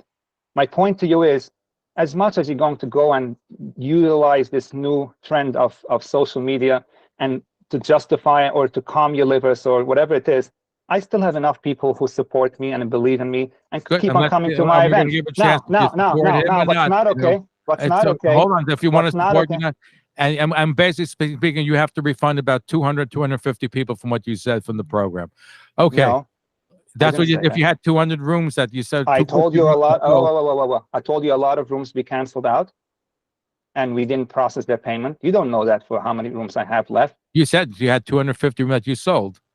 And I did. I also told you that a lot of the rooms that were sold the week of the event, of this scam, we did not process their payment. Didn't I say that? And how many of that did you refund? How many rooms were canceled? As I said, I told you I will not have the exact numbers for you because I don't have them exact numbers. But I can tell you that there are many rooms that were not the paid rooms were never charged and never paid for because we did not take the check and deposit it. And we did not. And if the credit card was charged, we refunded. Take some phone calls. Danny has been waiting for, I think, over an hour. Danny in Queens, your question or comment. Go ahead, please. If you're waiting for over. Go ahead, Danny. Are you there? Yeah. Hey, Heshy and Zev, thank you so much for hosting the show. So we supplied matzah to Heshy's program in 2022 and the year before in 2021, and he paid us finally for 2021. I'll tell you, there was a issue that at one point we weren't even going to get paid because he came up and told us that there was some scam with one of his investors and the credit cards that were being used to pay for all the vendors. And so it seemed a little dodgy at first, and we eventually fought with him, and finally we got paid for everything except for around $400. And then the next year we went with him, and we supplied him matzah again. This was last year in 2022, and up until now, a year later, he still owes us over $16,000. We've been in contact with him for quite a while throughout the whole year to try and get the money, and he keeps telling us he has no money, but he'll definitely pay us as soon as he has money. After this program happens, at this time of the year, and this program happens, and Hanukkah program happens, as soon as money comes in, he will definitely take care of us. But again, it's not only me. There's a lot of people that I know that other vendors and personal people that I know personally who went on. You want to know when you're getting reimbursed? Is that your question? Yeah. So I just want to know when we can try and get some money for both me and other personal people that I know are people worked, not only us providing products, but like people who worked actual time and hours, their own personal life, came on his program last year, and almost none of them, and so many people were not paid. So you want to know when you're going to get reimbursed? So I'm going to let Heshy respond to you. Oh, as I said earlier, and I'll say it again, if you have a personal claim against me, okay, which it's possible, it's true, it's not true, maybe I have a counter claim, you don't know that unless you come with me to a base din and you say Heshy had made a Hanukkah program and he promised to pay back from that proceed. Mr. Danny, one thing I'm going to ask you. Danny, when you spoke, if you noticed, I didn't interrupt you. As painful as it was to listen to this, I did not interrupt you. Are you able to give me the same courtesy? Absolutely. He's going to listen to you, and then we'll move on. Thank you very much. Okay, now let's start it all over. The point you want to make is? So, as I said earlier, if you disagreed with my payment procedure, if you want to call it, how I make payments, and if I paid and if I didn't pay, you have all the right to call any local base din and have me meet you there and discuss that and see, A, do I really owe you the money? And if yes, how much of it? And C, okay, most importantly, if I owe it to you and I don't pay you, how can you go about it? Well, what you did now and go online, I'm going to give you the benefit of the doubt that you are right. In this case, let's say I owe you out of the 16, let's say I owe you some of it, maybe not, maybe yes. Is it the way to come online here and say, I've been trying to reach this guy and he has not responded? Is it okay for your partner who has been blasting on the YouTube thing that money is owed to him to try to get your money? Is that a Yiddish way or not? You can consider yourself a from Jew, at the same time, 0 Yiras Shamayim and 0 credibility. Now, you mentioned something as well in your comment that the first year, 2 years ago, prior to this last year event, that you were going to get paid, but you weren't going to get paid. There was a scammer. All that is true, and you know that as well. There was an individual who came on last week who made a very bold statement that he invested $700,000 in an event that never happened. He doesn't have $2 to his name. The guy is a mentally deranged person, but he managed to take a credit card from someone in Lakewood and convince him he's going to make mileage on his card, in addition to take from him $300,000 on some kind of a phony app, and the guy fell for it. I unfortunately ended up paying the bill because when he disputed the credit cards, I had to go and come up with the money, which ended up. You're talking about Sinai Rubin. That's because you said and I had to defend and with the Dentoida, who actually held the card holder responsible because the card holder knew about it. So it's a whole conversation about it on his own. The guy lost, and he still went around bad mouthing me that I stole money from him, which is okay. You make an allegation about it. No, it was a fact. It's a fact. Now, the point being is that you got your money because I went and I fought with the credit card company to not the dispute should not go through, and that's why you got paid that year. And anything that happened last year that you disagree fine, with, I'm more than 30 seconds. happy. We're almost out of time. I'm sorry. I'm sorry. He asked the question. I have the right to answer. Now, you have the right to answer. You have also mentioned that many vendors and many people. The fact of the matter is, Jersey City. Hello. Yes. So the fact of the matter is, anyone that has a question. Let's be being very verbose and we're obfuscating. But here's the question for you. He wants to know when he's going to get reimbursed. As I said to you earlier, if anyone has a dispute with another individual, it'll be for $1 or for $7,000 or $15,000. By him going online or using social media as a tool to try to get even or to try to bury the person, two things he's going to lose out. Number one, let's say he succeeds and I don't get to do another program, he will never see his money. He's just being stupid. If he doesn't succeed and I end up doing programs and I'm very successful, I will pay him anyway. The only thing that he did to himself is gave up his life, his olam haba, and what education is he showing? What is he showing for his kids? A new trend of going on. It doesn't work like that. I have a dispute with him. Wait a second. If two people disagree, and just because you have a loud mouth and you can utilize YouTube comments or like some other punks on Facebook and just Heshy, why don't you just say that you don't have the money, you're going to take care of him? That's all he wants. I don't have to because who said it? Who said he's right? What makes him right? Yes, at my claim. At any time did we ever go to a basin or post anything on social media? So I'm not sure what you're talking about. We've actually been very menschlich with you, and my partner and I have both reached out to you on many occasions. Why don't you read the comments on this YouTube video? Why don't you read the comments, my friends? Maybe somebody else. Neither of us have done anything on social media. It says your partner's name. With all the programs you have run and do, that you would take care of us. As soon as this program's over, I will take care of you. Your money is coming in. What I said to you, we gave you the benefit of the doubt and didn't go to Basin, didn't go anywhere else, didn't post nasty messages on social media because we had faith in you and we wanted to act like mentioned. But now a year later, we're still in the same boat and nothing's been taken care of. It's just empty promises. So again, you're claiming that I gave you promises. You're claiming that I owe you money. None of it has to be true if you don't need. We have WhatsApp. Again, Danny. You know what's interesting about it? You ever heard the term "Lama Yermi Agayim Aya Lekecha"? This is a place where Jews are fighting, and this is very interesting for a Gentile to watch and say, "Look, the Jews have no class; they fight between each other." Watch the Facebook groups, disgusting individuals. I am talking. I have what to say. And I will say what I have to say. That's all he wants to know. Anyway, we're going to have to move on. Danny, I hope you get your money. Yes. Zev, I get to say what I want, and in fact, I'm going to expose some of the comments how low Klal Yisrael has fallen. Look, a guy called himself great. We're going to take more phone calls. I get to do whatever I want, and then I get to take phone calls. I don't know why you're Here you go. Well, I owe you money. I'm going to take care. I hope you take care of it. That's all you have to do is say, instead of being combative with him.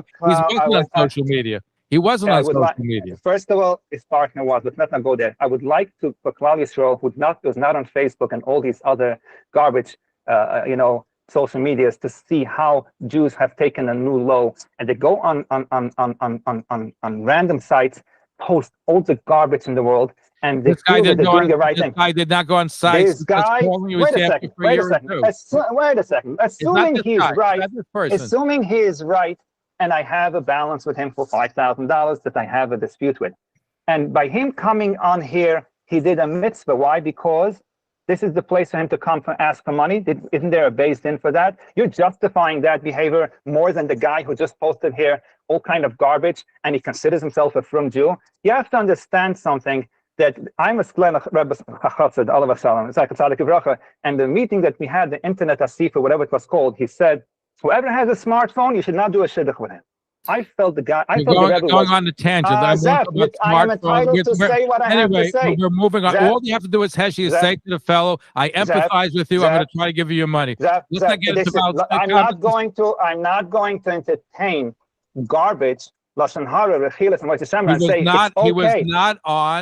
not on again. Social media. I will ask your question again.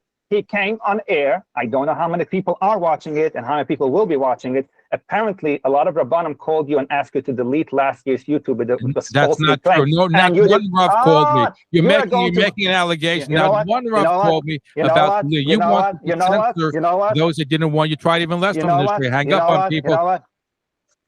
You know what? Zev, can I just let the judge intervene? Here's the judge. Judge, Heshy, I'm sure in some capacity you are very enjoyable, redeeming, honest. You obviously have a good grasp of halacha. You keep quoting different types of piyutim and psukim. I want to ask you a different question. How do you think right now, to Zev Brenner's viewership, to all the people who are listening and watching online, how do you think you're appearing right now? You think you're doing a good job? I was stupid to get on the show to begin with. No, that's not the question. Heshy, that's not the question. Right now, when you're combative, and adversarial and hostile, how do you think it's I want to explain to you something. It wasn't you or Zev that was literally taken apart in front of millions of people, falsely accused by criminals, known criminals, and he's going to, of course, say that I'm stating baloney. All this is documented. If you Google Zablaki's names, you'll see a lot of people who he hurt. These are known things. It didn't happen to you. It happened to me. Heshy, you missed why are you no. Just 1 second. Zev, let me just say one more thing. Heshy, it's now 2:06 in the morning. There are, I assume, a lot of people still listening. You know the one thing in the last 3 hours that no one has heard you say? I feel really badly for all those people that lost money. You haven't articulated that once. You've taken a very defensive posture. And that defensive posture became adversarial. How about you fall on the sword a little bit and you say, you know what?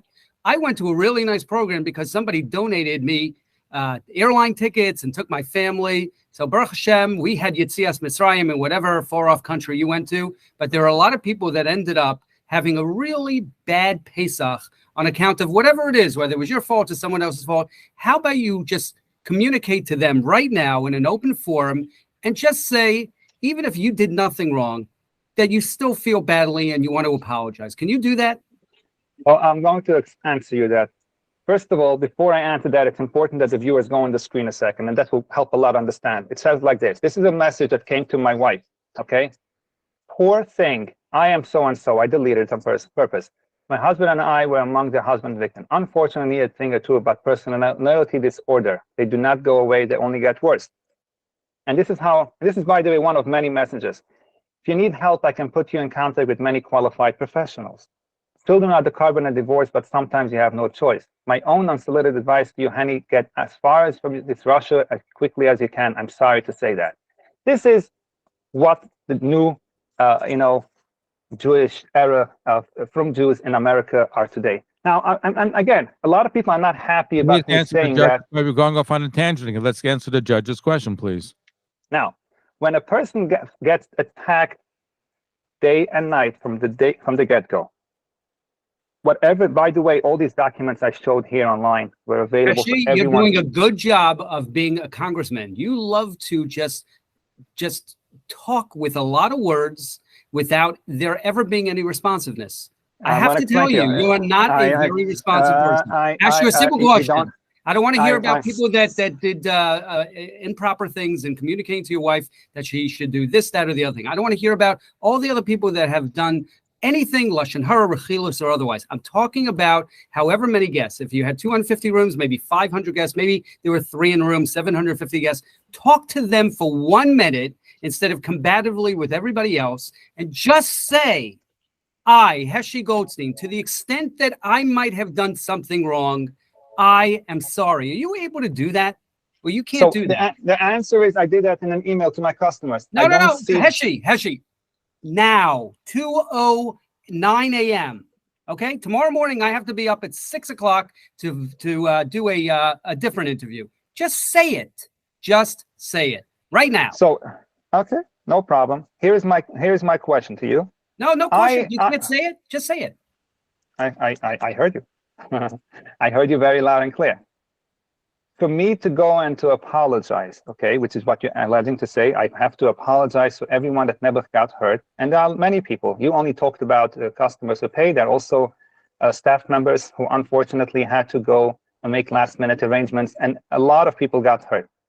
And I did say that to them, and sometimes in a WhatsApp message, or I call them, or I put it in an email. And for me to go and say, I'm sorry for what you went through again on air is not a problem for me. The problem that I have is a guy that goes and takes himself very serious on a great kosher restaurant food in Mr. Kornblue and says how I should have left an interview and how my video should be, and enabled for people to go and give their take, and he still considered himself a frum Jew. My problem is with people who have a dispute with me now have the right to come on air and say their side in the story and make themselves look like, oh, such innocent people, I am the monster. My problem is with someone who took pictures and videos of my family in South Africa because I did not hire him back after he created a situation for me 7, 8 years ago. Remember, people are going to try to get even with a person that he has something happening to him and has a downfall, and it's not. It's all related. You see, you're very concerned. Heshy, listen to me. Heshy, I will tell you the answer to my question. It wasn't rhetorical. I really wanted to hear you before. You didn't answer that question either. I'm going to give you the answer to my first question in my second round here. How do you look right now to all the viewership and listening audience? Not good. Not good. You sound awful. You sound as if you are completely digressing, diverting, pushing off. You use whatever words you want. You're taking no ownership, no accountability, no culpability. You sound really bad. And I will say this as just advice. If indeed you want to continue in whatever business, Pesach programs, delivering whatever you want to do, unless you want me to sign an order legally changing your name, I'm not sure you're going to be able to conduct business with the frum world anymore. I just think you should reconsider. And right now, listen to good guidance, have compassion, have a feeling of loss for those who were chisaron kis. Say, I'm sorry. No more stories. Just say it. Wait a second. Who said no one is? Everyone is getting back their money. Why do I have to apologize for making them lose money they didn't lose? And that is why the listening audience, Zev Brenner, is going to make the determination. I think they are, which is Heshy. You did a really bad job. I'm sorry. A really bad job. I'm sorry you feel that way. I really do. Oh, it's not how I feel. I am a very able person to get the pulse of the room. I went on several websites and forums while I was listening. The feedback is awful. And I hope that you have another opportunity to pursue other than catering in the kosher Pesach or other world. I just don't know what your future is going to be. Okay. And that's your opinion. And I appreciate you letting me know how you feel about it. That's my judgment. Okay, we're going to take some judgment. The point is, though, they haven't gotten the money back. So all you have to do, Heshy, is say, I feel bad for you, empathize with you. I'm working hard to get your money back. I feel sorry that you had to ruin Pesach. But they heard it from me. That they heard already from me. They got an email from me. They got a follow-up email. And regardless of what the websites are claiming to be in order to make themselves important. Now, the fact that I have to sit here and defend myself against bullies like yourself and others, that doesn't make me a bad person. It just makes it, I'm sorry, Mr. Brenner. You have already lost many sponsors, as you probably may not know as of today. You don't realize that you love PR. You're going to have another show next week with people are going to come up because you're looking for that. And that's okay. Some people sell their soul for a few dollars. And that's no different than another guy going on a website and posting something negative for some attention. Guess what? He doesn't have to show his face. Nobody knows who it is, but he disagrees with something. Oh, let me go and post and what I have to say for the world to see with the chances of varying against. We're trying to give you an opportunity, but you're taking advantage and trying to really just filibuster. That's the best word I can use, filibuster. But let's take some more phone calls. I'm sorry to tell you, I'm no longer interested in having any conversations with you.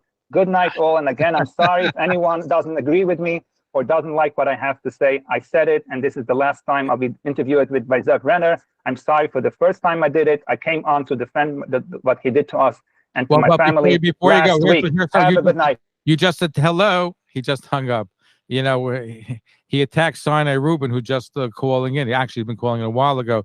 Sinai, you're there. You were just. I'm letting Heshy respond to you, but he doesn't. He just hung up the telephone, which I'm very surprised. Very surprised at that. But are you there? Okay, I guess we'll get him into there. But we're going to take a short commercial. We're going to read some email, take some more of your phone calls, 212-769-1925. Before we break down, I want you've been listening and you've been helpful putting together this program. So I want to get your reaction to what you've been hearing for the last number of hours. Yeah, no, it's been a lot, but I think I think Judge, Kirshblum kind of summed it up in the sense that, there needs to be accountability and there needs to be some sincerity here, right? Regardless of what happened. I think we're still trying to uncover what the truth is, right? And I think he did agree to the lie detector tests, David. So that, we'll kind of see more there. But at the end of the day, right, I think that, whether it be all on these forums, right, because I have my own forum, Passover program reviews, Elon Kornblum has his forum, right? People have their opinions, people talk. And, those forums are to get the truth out there, right, about programs, about food, about anything. And, again, to everyone's defense there, whether you have, a forum or not, I mean, these people want to have a say and these people want to have an opinion. And I think that's the validity here with what we're dealing with. People have opinions out there. At the end of the day, the truth solves all, right? As the judge has made reference to. So, I think that we'll continue to uncover some stuff here. But at the end of the day, I hope the people, number one thing, especially the fact that I've had a lot of conversations with people who have lost money, is I hope the people get the money back quickly.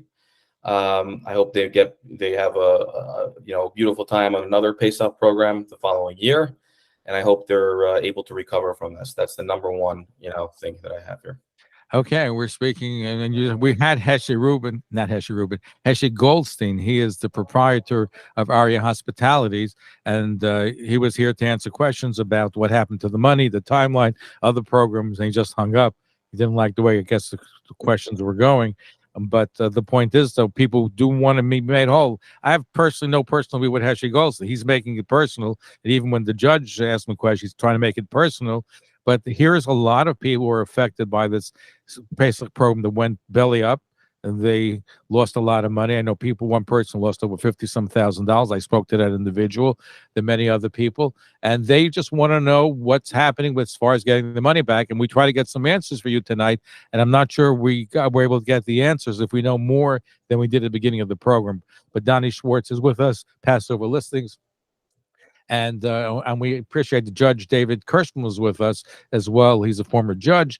He's now in private law practice. And we're going to be right back. We're going to take some more of your phone calls. If you're on the line, we're going to get to you. So please be patient. If you want to email zev@talklinenetwork.com, our number is 212-769-1925. We're going to be right back. This is our expanded edition. We're going to be right back. Don't go away. Stay tuned.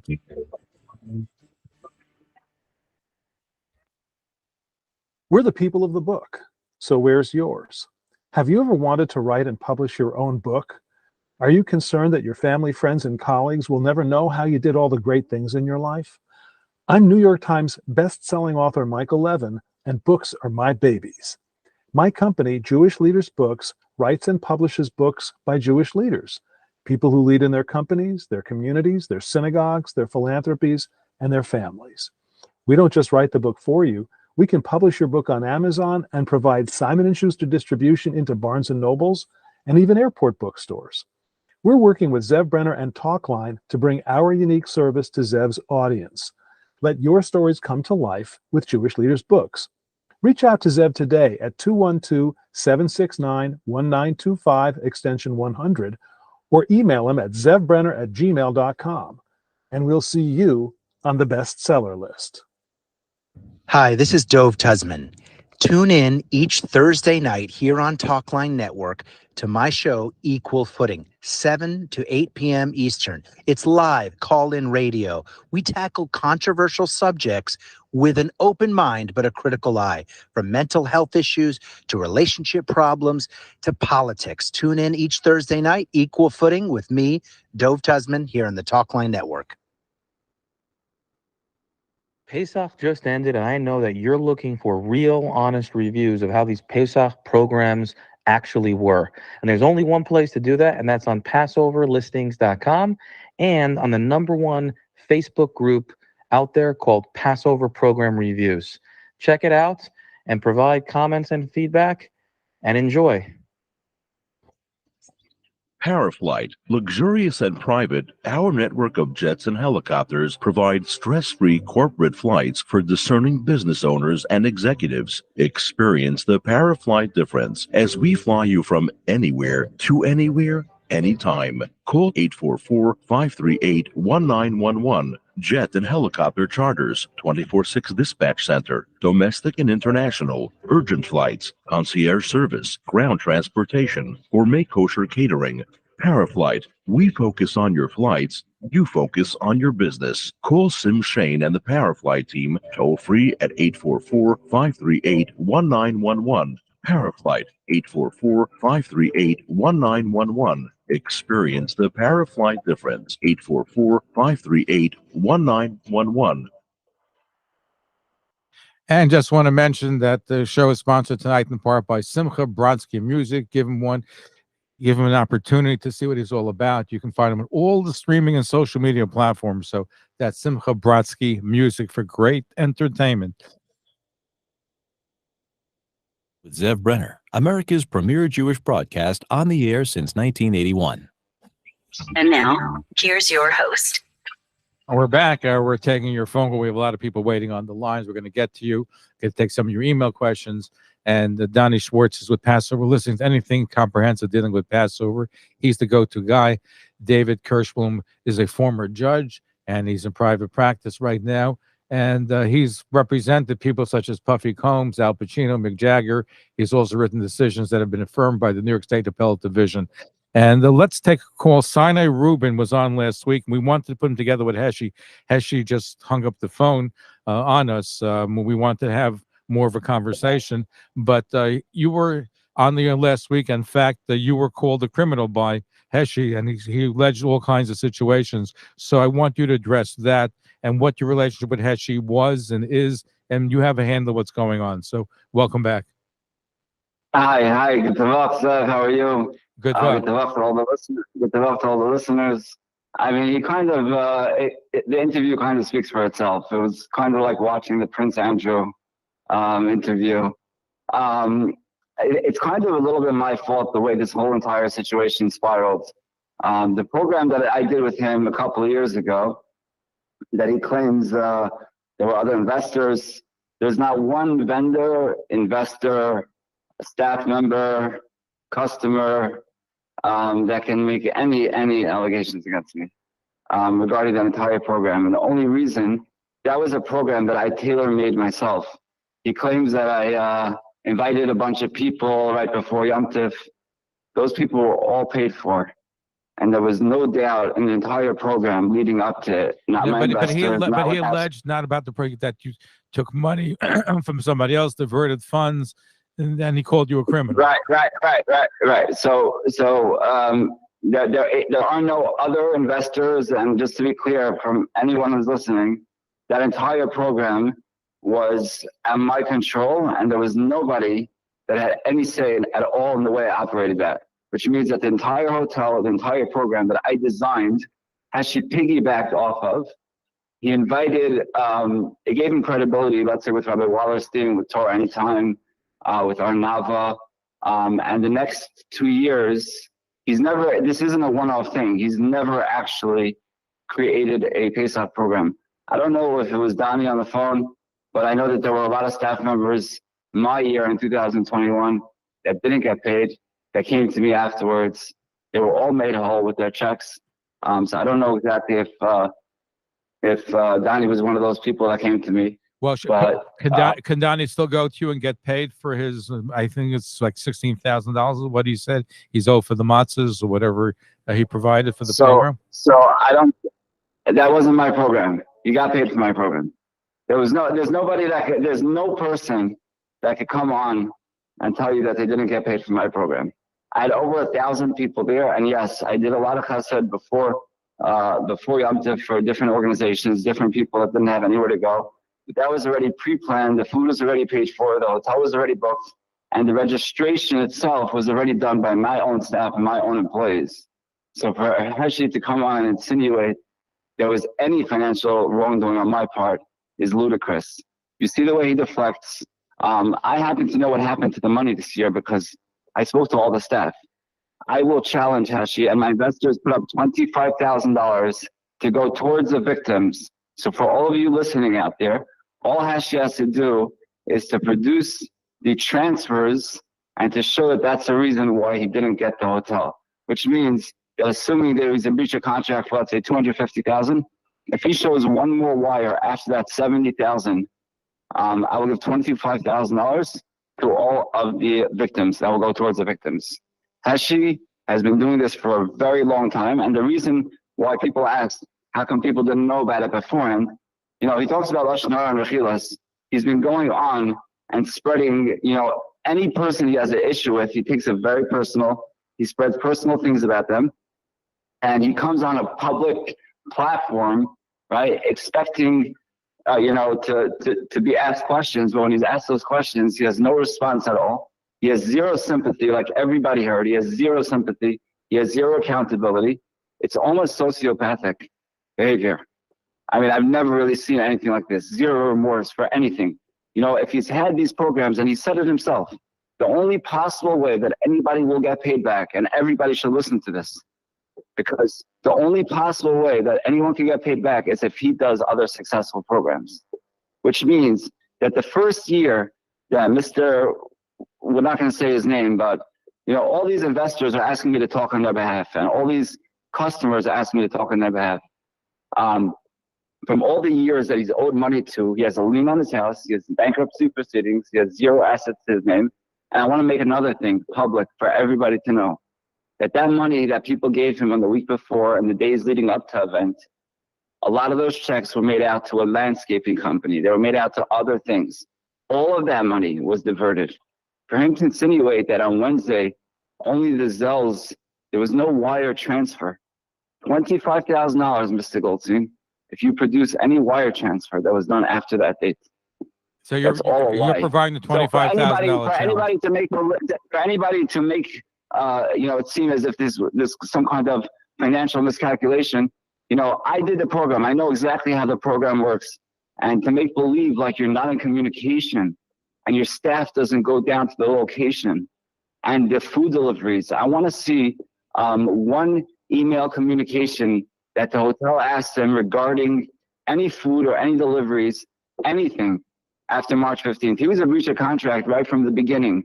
And he used that fake email and that fake $70,000 as a way to get more money out of people. So all those people out there, they should know that this wasn't a mistake and this was done intentionally. And Heshy knew for a long time. And another thing, he claims about his deposits. I want to see a purchase order. Any distributor that sells meat that had any kind of order that was expecting to be placed, forget about how much he paid. Any order that any distributor that will come on the air and say that they did it, $25,000. Actually, you're a pathological liar. Let's not get into name calling over. Listen, you and him are not on the best of terms. You invested $700,000 in this program. Is that what he did? Yes, that was $700,000. Yes. Okay. And there's not an investor, there's nobody else that can lay claim to that money. I speak on behalf of all of them. There's not one other person that's going to come out and make one other allegation regarding that entire program that I threw, that Heshy piggybacked off of, that people think that he threw. And that's the reason why he continued for 2 years, because at every program where there's an investor behind the scenes that gets messed over, there's somebody that likes the event, and somebody calls him over to the side and says, you know what, I'll put a couple $100,000 in, and maybe we'll do an event together in the future. That's the reason why he got away with it for so long. And the reason why he speaks about Lashon Hara and Rechilas, that's the reason why people didn't go out and, you know, badmouth him beforehand, because at the end of the day, I knew this was going to happen. Everybody I knew this was going to happen. I just didn't want people to get hurt. And I'm going to give him credit, because knowing him, I'm surprised he didn't wait till the last day, to be honest. I'm surprised he actually gave him a week. So Yeah, you're I mean, so you're you're- 20. So yeah, Sina, you're yeah. 20. I have other people calling. Your $25,000 challenge is that if he answers these questions, you're going to give it to people who lost. Some of the people who lost money on the program. Right. Just the showing wires that correspond to the amount of money missing from the contract, and or a purchase order. Either one of those that a distributor will say that they're prepared to deliver and that the payments are made on time. And you know what? I spoke to the program director. I spoke to the babysitters. I spoke to people that were laid off 2 weeks before that were told to find another place. I spoke to the program director who told me that they were expecting 25 kids. I spoke to the Claridge Hotel. They were charging $59 a room for you could have gotten a room for the entire Pesach for $59 a night. So any kind of insinuation that they rented it out or spring break, it's a slimy, sleazy place. And for him to go on and to say that there were cockroaches or whatever, I mean, he's been doing this for a long time. I mean, why would you admit to that? Why would you go on and say that your due diligence has led to you booking a hotel that actually broke the contract with you, that hasn't been run properly, that there were beds, that there were blood stains or the elevators didn't work? I mean, where's your due diligence? Why would you even go on and say that? Okay, so your challenge remains. We have a lot of people waiting. So, Sana Ruben, thank you for joining us. We appreciate it. Thank you, Zev. If you want to hold on, if people have any questions, so I'll keep you on hold. But let's take some phone calls, and let's see. Let us go to Aryeh in Flatbush, okay? If not, let's go in the Bronx. I believe it's that Jake in the Bronx. Jake in the Bronx, are you there? Okay, if you're not there, let's go to Sam in New Jersey. Sam in New Jersey, are you there? Sam in New Jersey. I'm here. Go ahead, Sam. Yes. Your question or comment? I can go Yes. ask my question right now. Yes, go ask your question. I wanted to say that the biggest problem here is the wire, and when it comes down to the wire, there are a few ways of, he would need to. Am I on the air yet? You're on the air. Go ahead, make your point. Yeah, go ahead. Oh, okay, fine. So first thing first, I want to say thank you for letting me be on the air. I wanted to say that. Sorry, I actually work as an accountant. Just 1 second. I want to hear what you have to say. So you say you work as an accountant, okay? So I work as an accountant, and I do about a lot of transactions, and we do many wires. And there are a few procedures that you need to do in order to send out a wire. You don't just send wires out. When you get an email, first of all, the email that he showed us in this YouTube thing that we were doing in this podcast, was it just a separate email? It wasn't linked to the actual. He didn't show the actual wire. Claridge Hotel. It was some random person sending an email. Yes, it looked like the Claridge Hotel, but he had correspondence from Claridge Hotel before that. Why wasn't it linked from a different email that they were sending? He should have thought that out. He didn't call to confirm. He was considered a Shia. He was poshea with people's money. He just took people's money, and he sent the wire. Now he's just there all over the place. People see him. He's all over the place.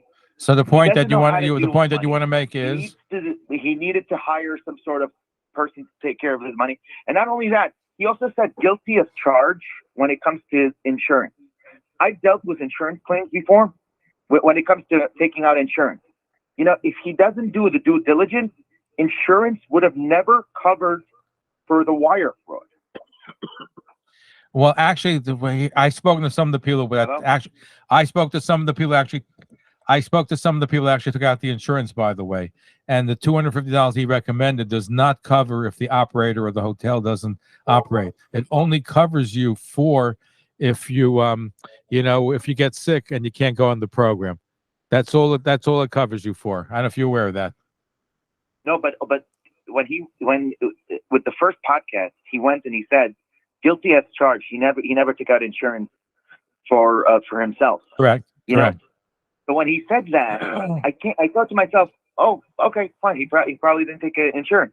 But then I realized there are other people who had wire fraud, but the insurance never, and they took out insurance, and the insurance never covered the fraud, the wire fraud. And the reason they didn't cover the wire fraud is because if they see that they ask you a bunch of questions, and they ask you, did you do your due diligence before sending out the wire? And if you didn't, the insurance will not cover the what's it called? The fraud that happened. And he didn't do his due diligence. His accountant didn't do their due diligence. You have to see where the email is coming from. You have to call to verify. You have to make sure that it's the correct email address. You have to Google the Claridge Hotel and see that the number in Google matches to the wire instructions, the phone number in the wire instructions. And if they don't match, you don't send the wire. There's so much you have to do before sending out a wire. You don't just go and send wires when someone emails you to send the wire. No, you made some good points. Anyway, thank you for your phone. You made some very good points. We appreciate that. You know what you're talking about. So thank you. You're welcome. For a living, we do $500 million in transactions every single month.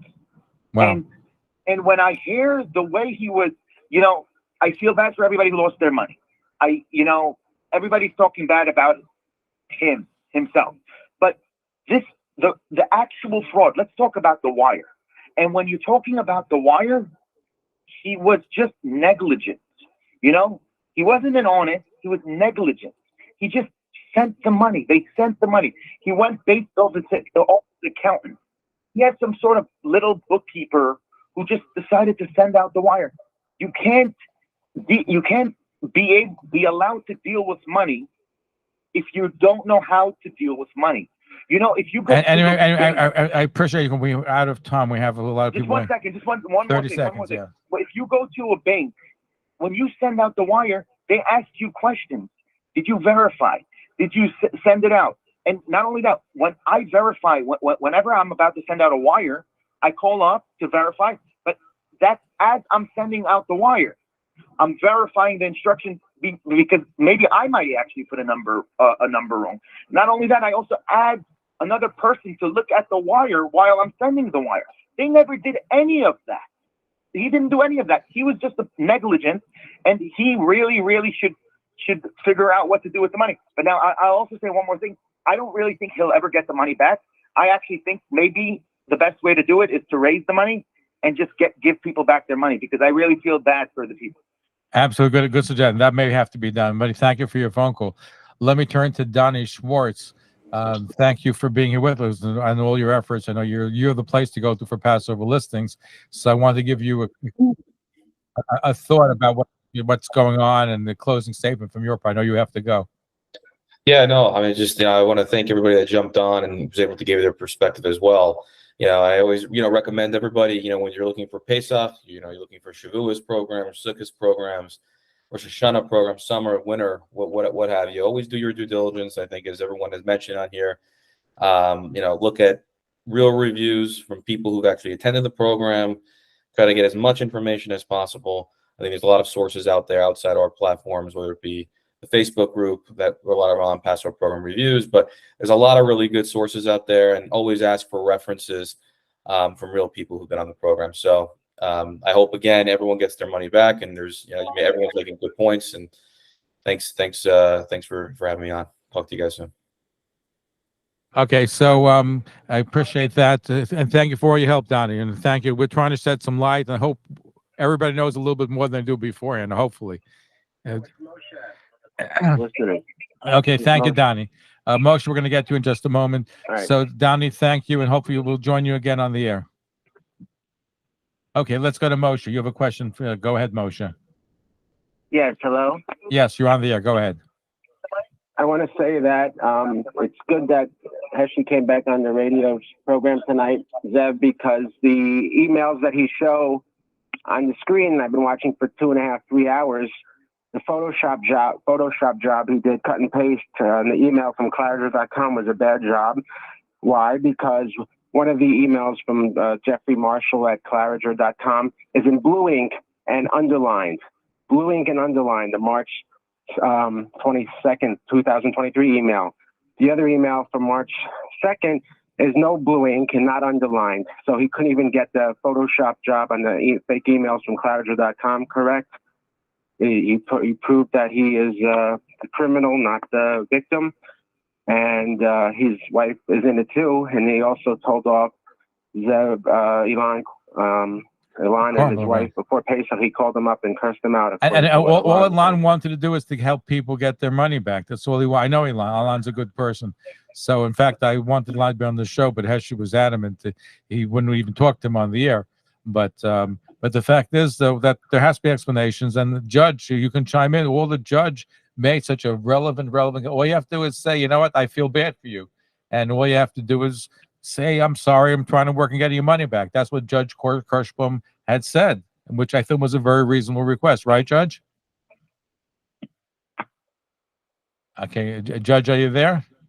Okay, but Moshe, you made some really, really good points, and I thank you for that, and thank you for being part of our show. Yes, and I am still here. And go ahead, Judge. I just wanted, because I thought you made a very reasonable request to just say, I'm sorry, and I'm working very hard, and here's the steps that I'm taking to get your money. I haven't heard of any steps that he's making to try to get people their money back. Right. And it's already 2 weeks after Pesach. There should be some progress. If you filed a fake report, if you filed a report saying you were scammed, you would get a response. You tell me. Yeah, I found him, and I'm not a psychologist, but my partner's husband is. I actually sent him a text saying, what do you think? And he said, the guy is just not contrite. He's not apologetic. He's not appreciative of the people who unfortunately lost a lot of money.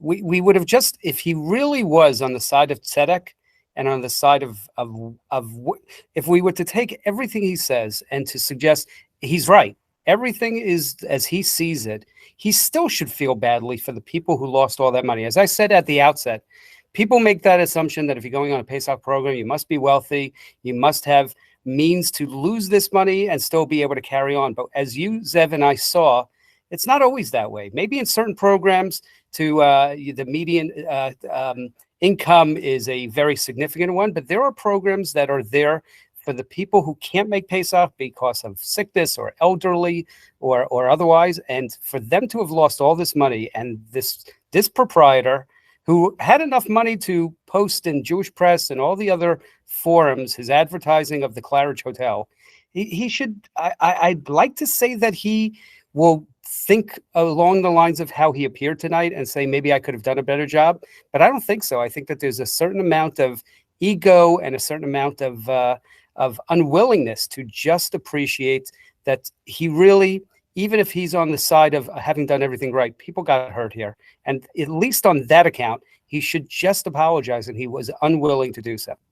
No, and I think in the beginning he realized you're really an impartial individual. Being a judge, you have to show the partial, that you're not partial.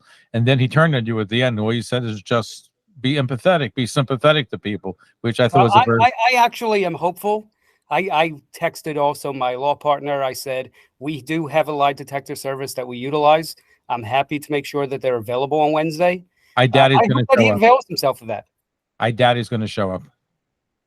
Well, he's certainly willing. If he's willing, I'm willing. And I'll pay the cost of the transcript. Okay, those are just tuning in. We're going to come back with our final stretch. We're looking at the Atlantic City Pesach program debacle, and you have an opportunity to chime in, 212-769-1925. Email zev@talklinenetwork.com, zev@talklinenetwork.com. And we have Sinai Rubin is an investor who says that he has $700,000 invested in the past program, which he's trying to retrieve. And we have the judge with us, the judge who I thought did a great job asking some wonderful questions, Judge David A. Kirshblum, who was actually a former judge. He's in private practice. We're going to be right back. Don't go away. Stay tuned.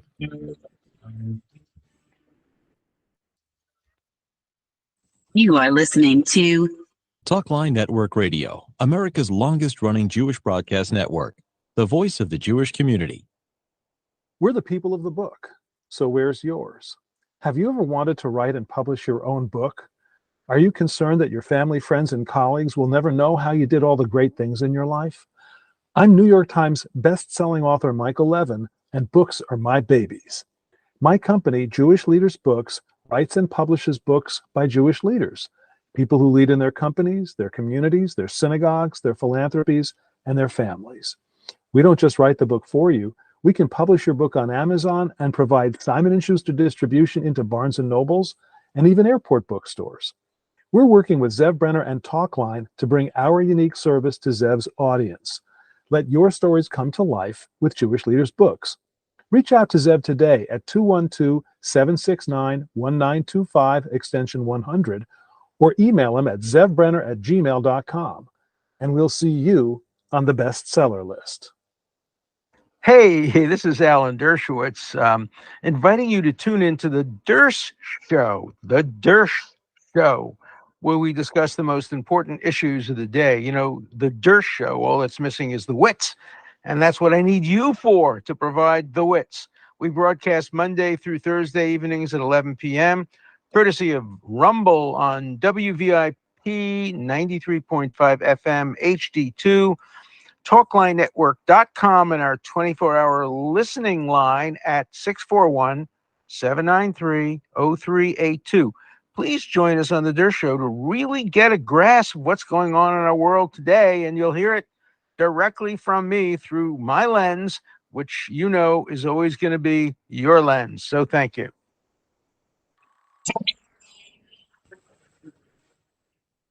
Are you interested in hosting your own radio show and podcast, or perhaps a TV program?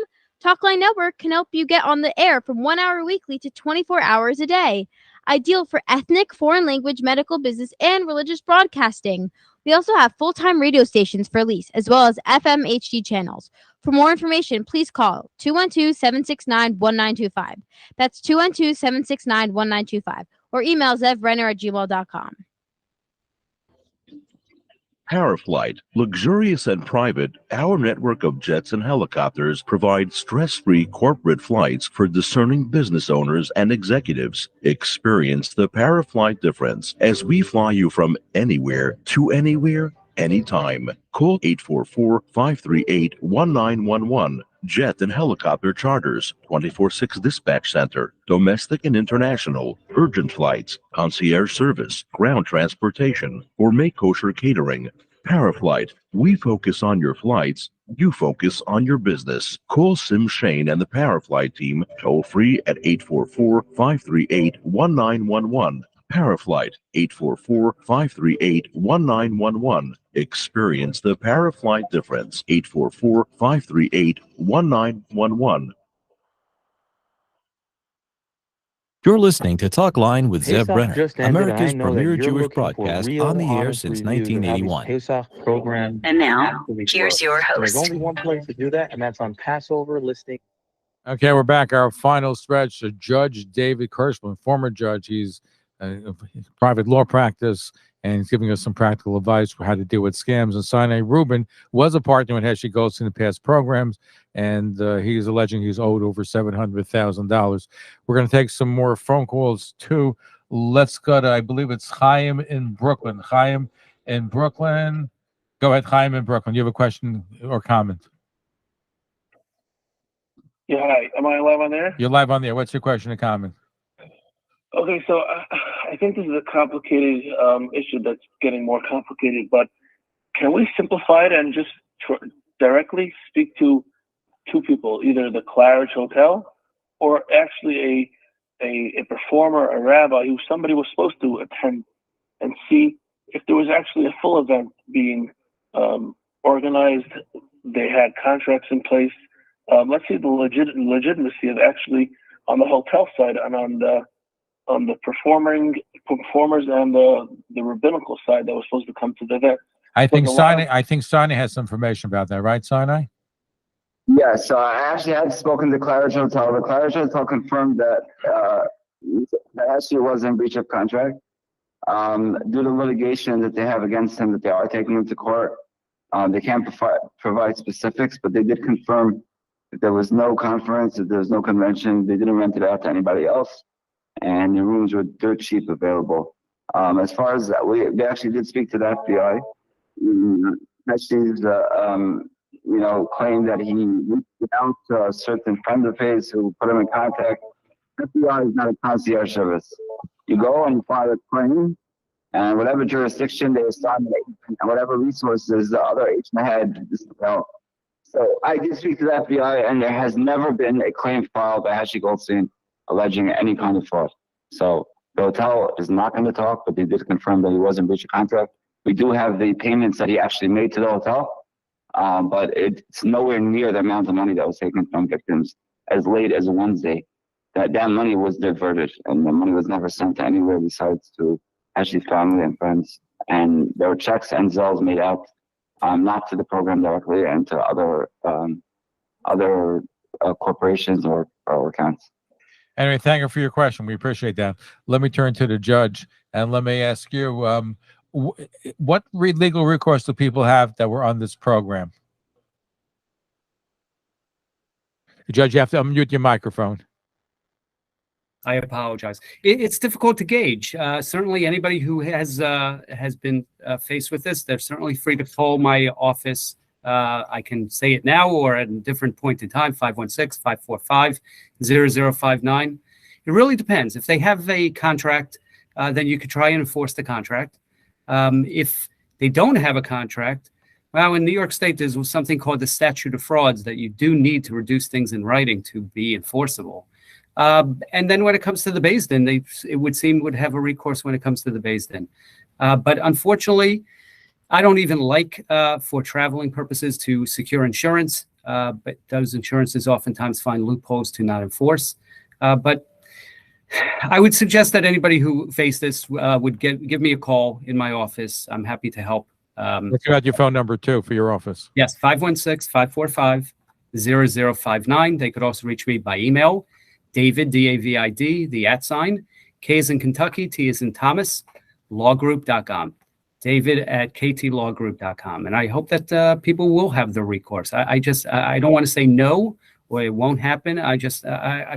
Unfortunately, this is just, I think it's a real good learning lesson. As I said, a Musar Haskell is just be diligent, do your due diligence, do everything that you can with Better Business Bureau online. And when you retain someone's services, just get recommendations.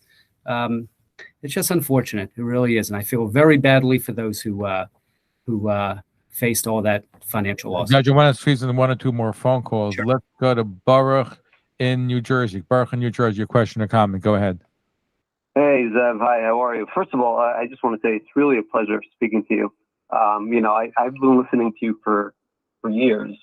Since as long as I can remember, I've actually been listening to you. So it is truly an honor to be speaking with you tonight. I just want to say for this guy to besmirch you and your name and everything, you've been completely courteous to him. You've been completely kind to him. You've given him chances to speak, and all he's been doing is he's been blaming you. He's been blaming Kalali Shaw, been blaming the judge. Like, dude, get a grip. Okay, we all see right through your scam. We all see that you're obfuscating. We all see that you did wrong, and you refuse to apologize. You refuse to, say you're sorry to the victims. You ruined Yom Tov for so many people, and instead you're blaming the victims. You're blaming the actual people that you victimized.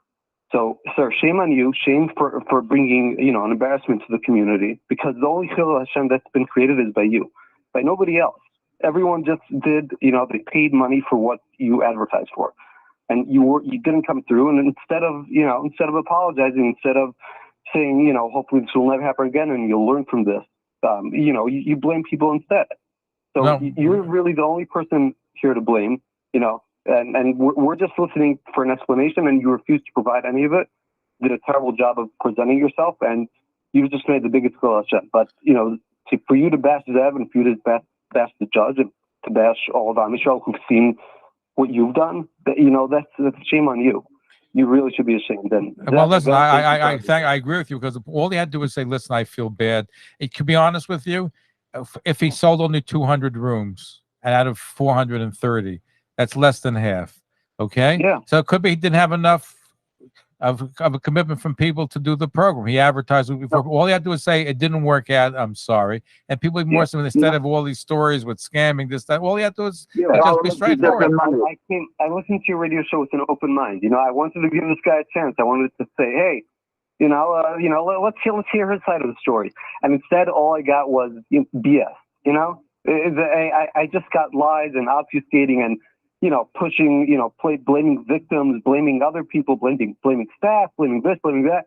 He blamed every single person but himself. He blamed wherever he could point. He even blamed the cloud as a whole for trying to hold him accountable or for trying to listen to to his explanation because some person wrote him an angry letter. We try to give him a forum where he could have used it.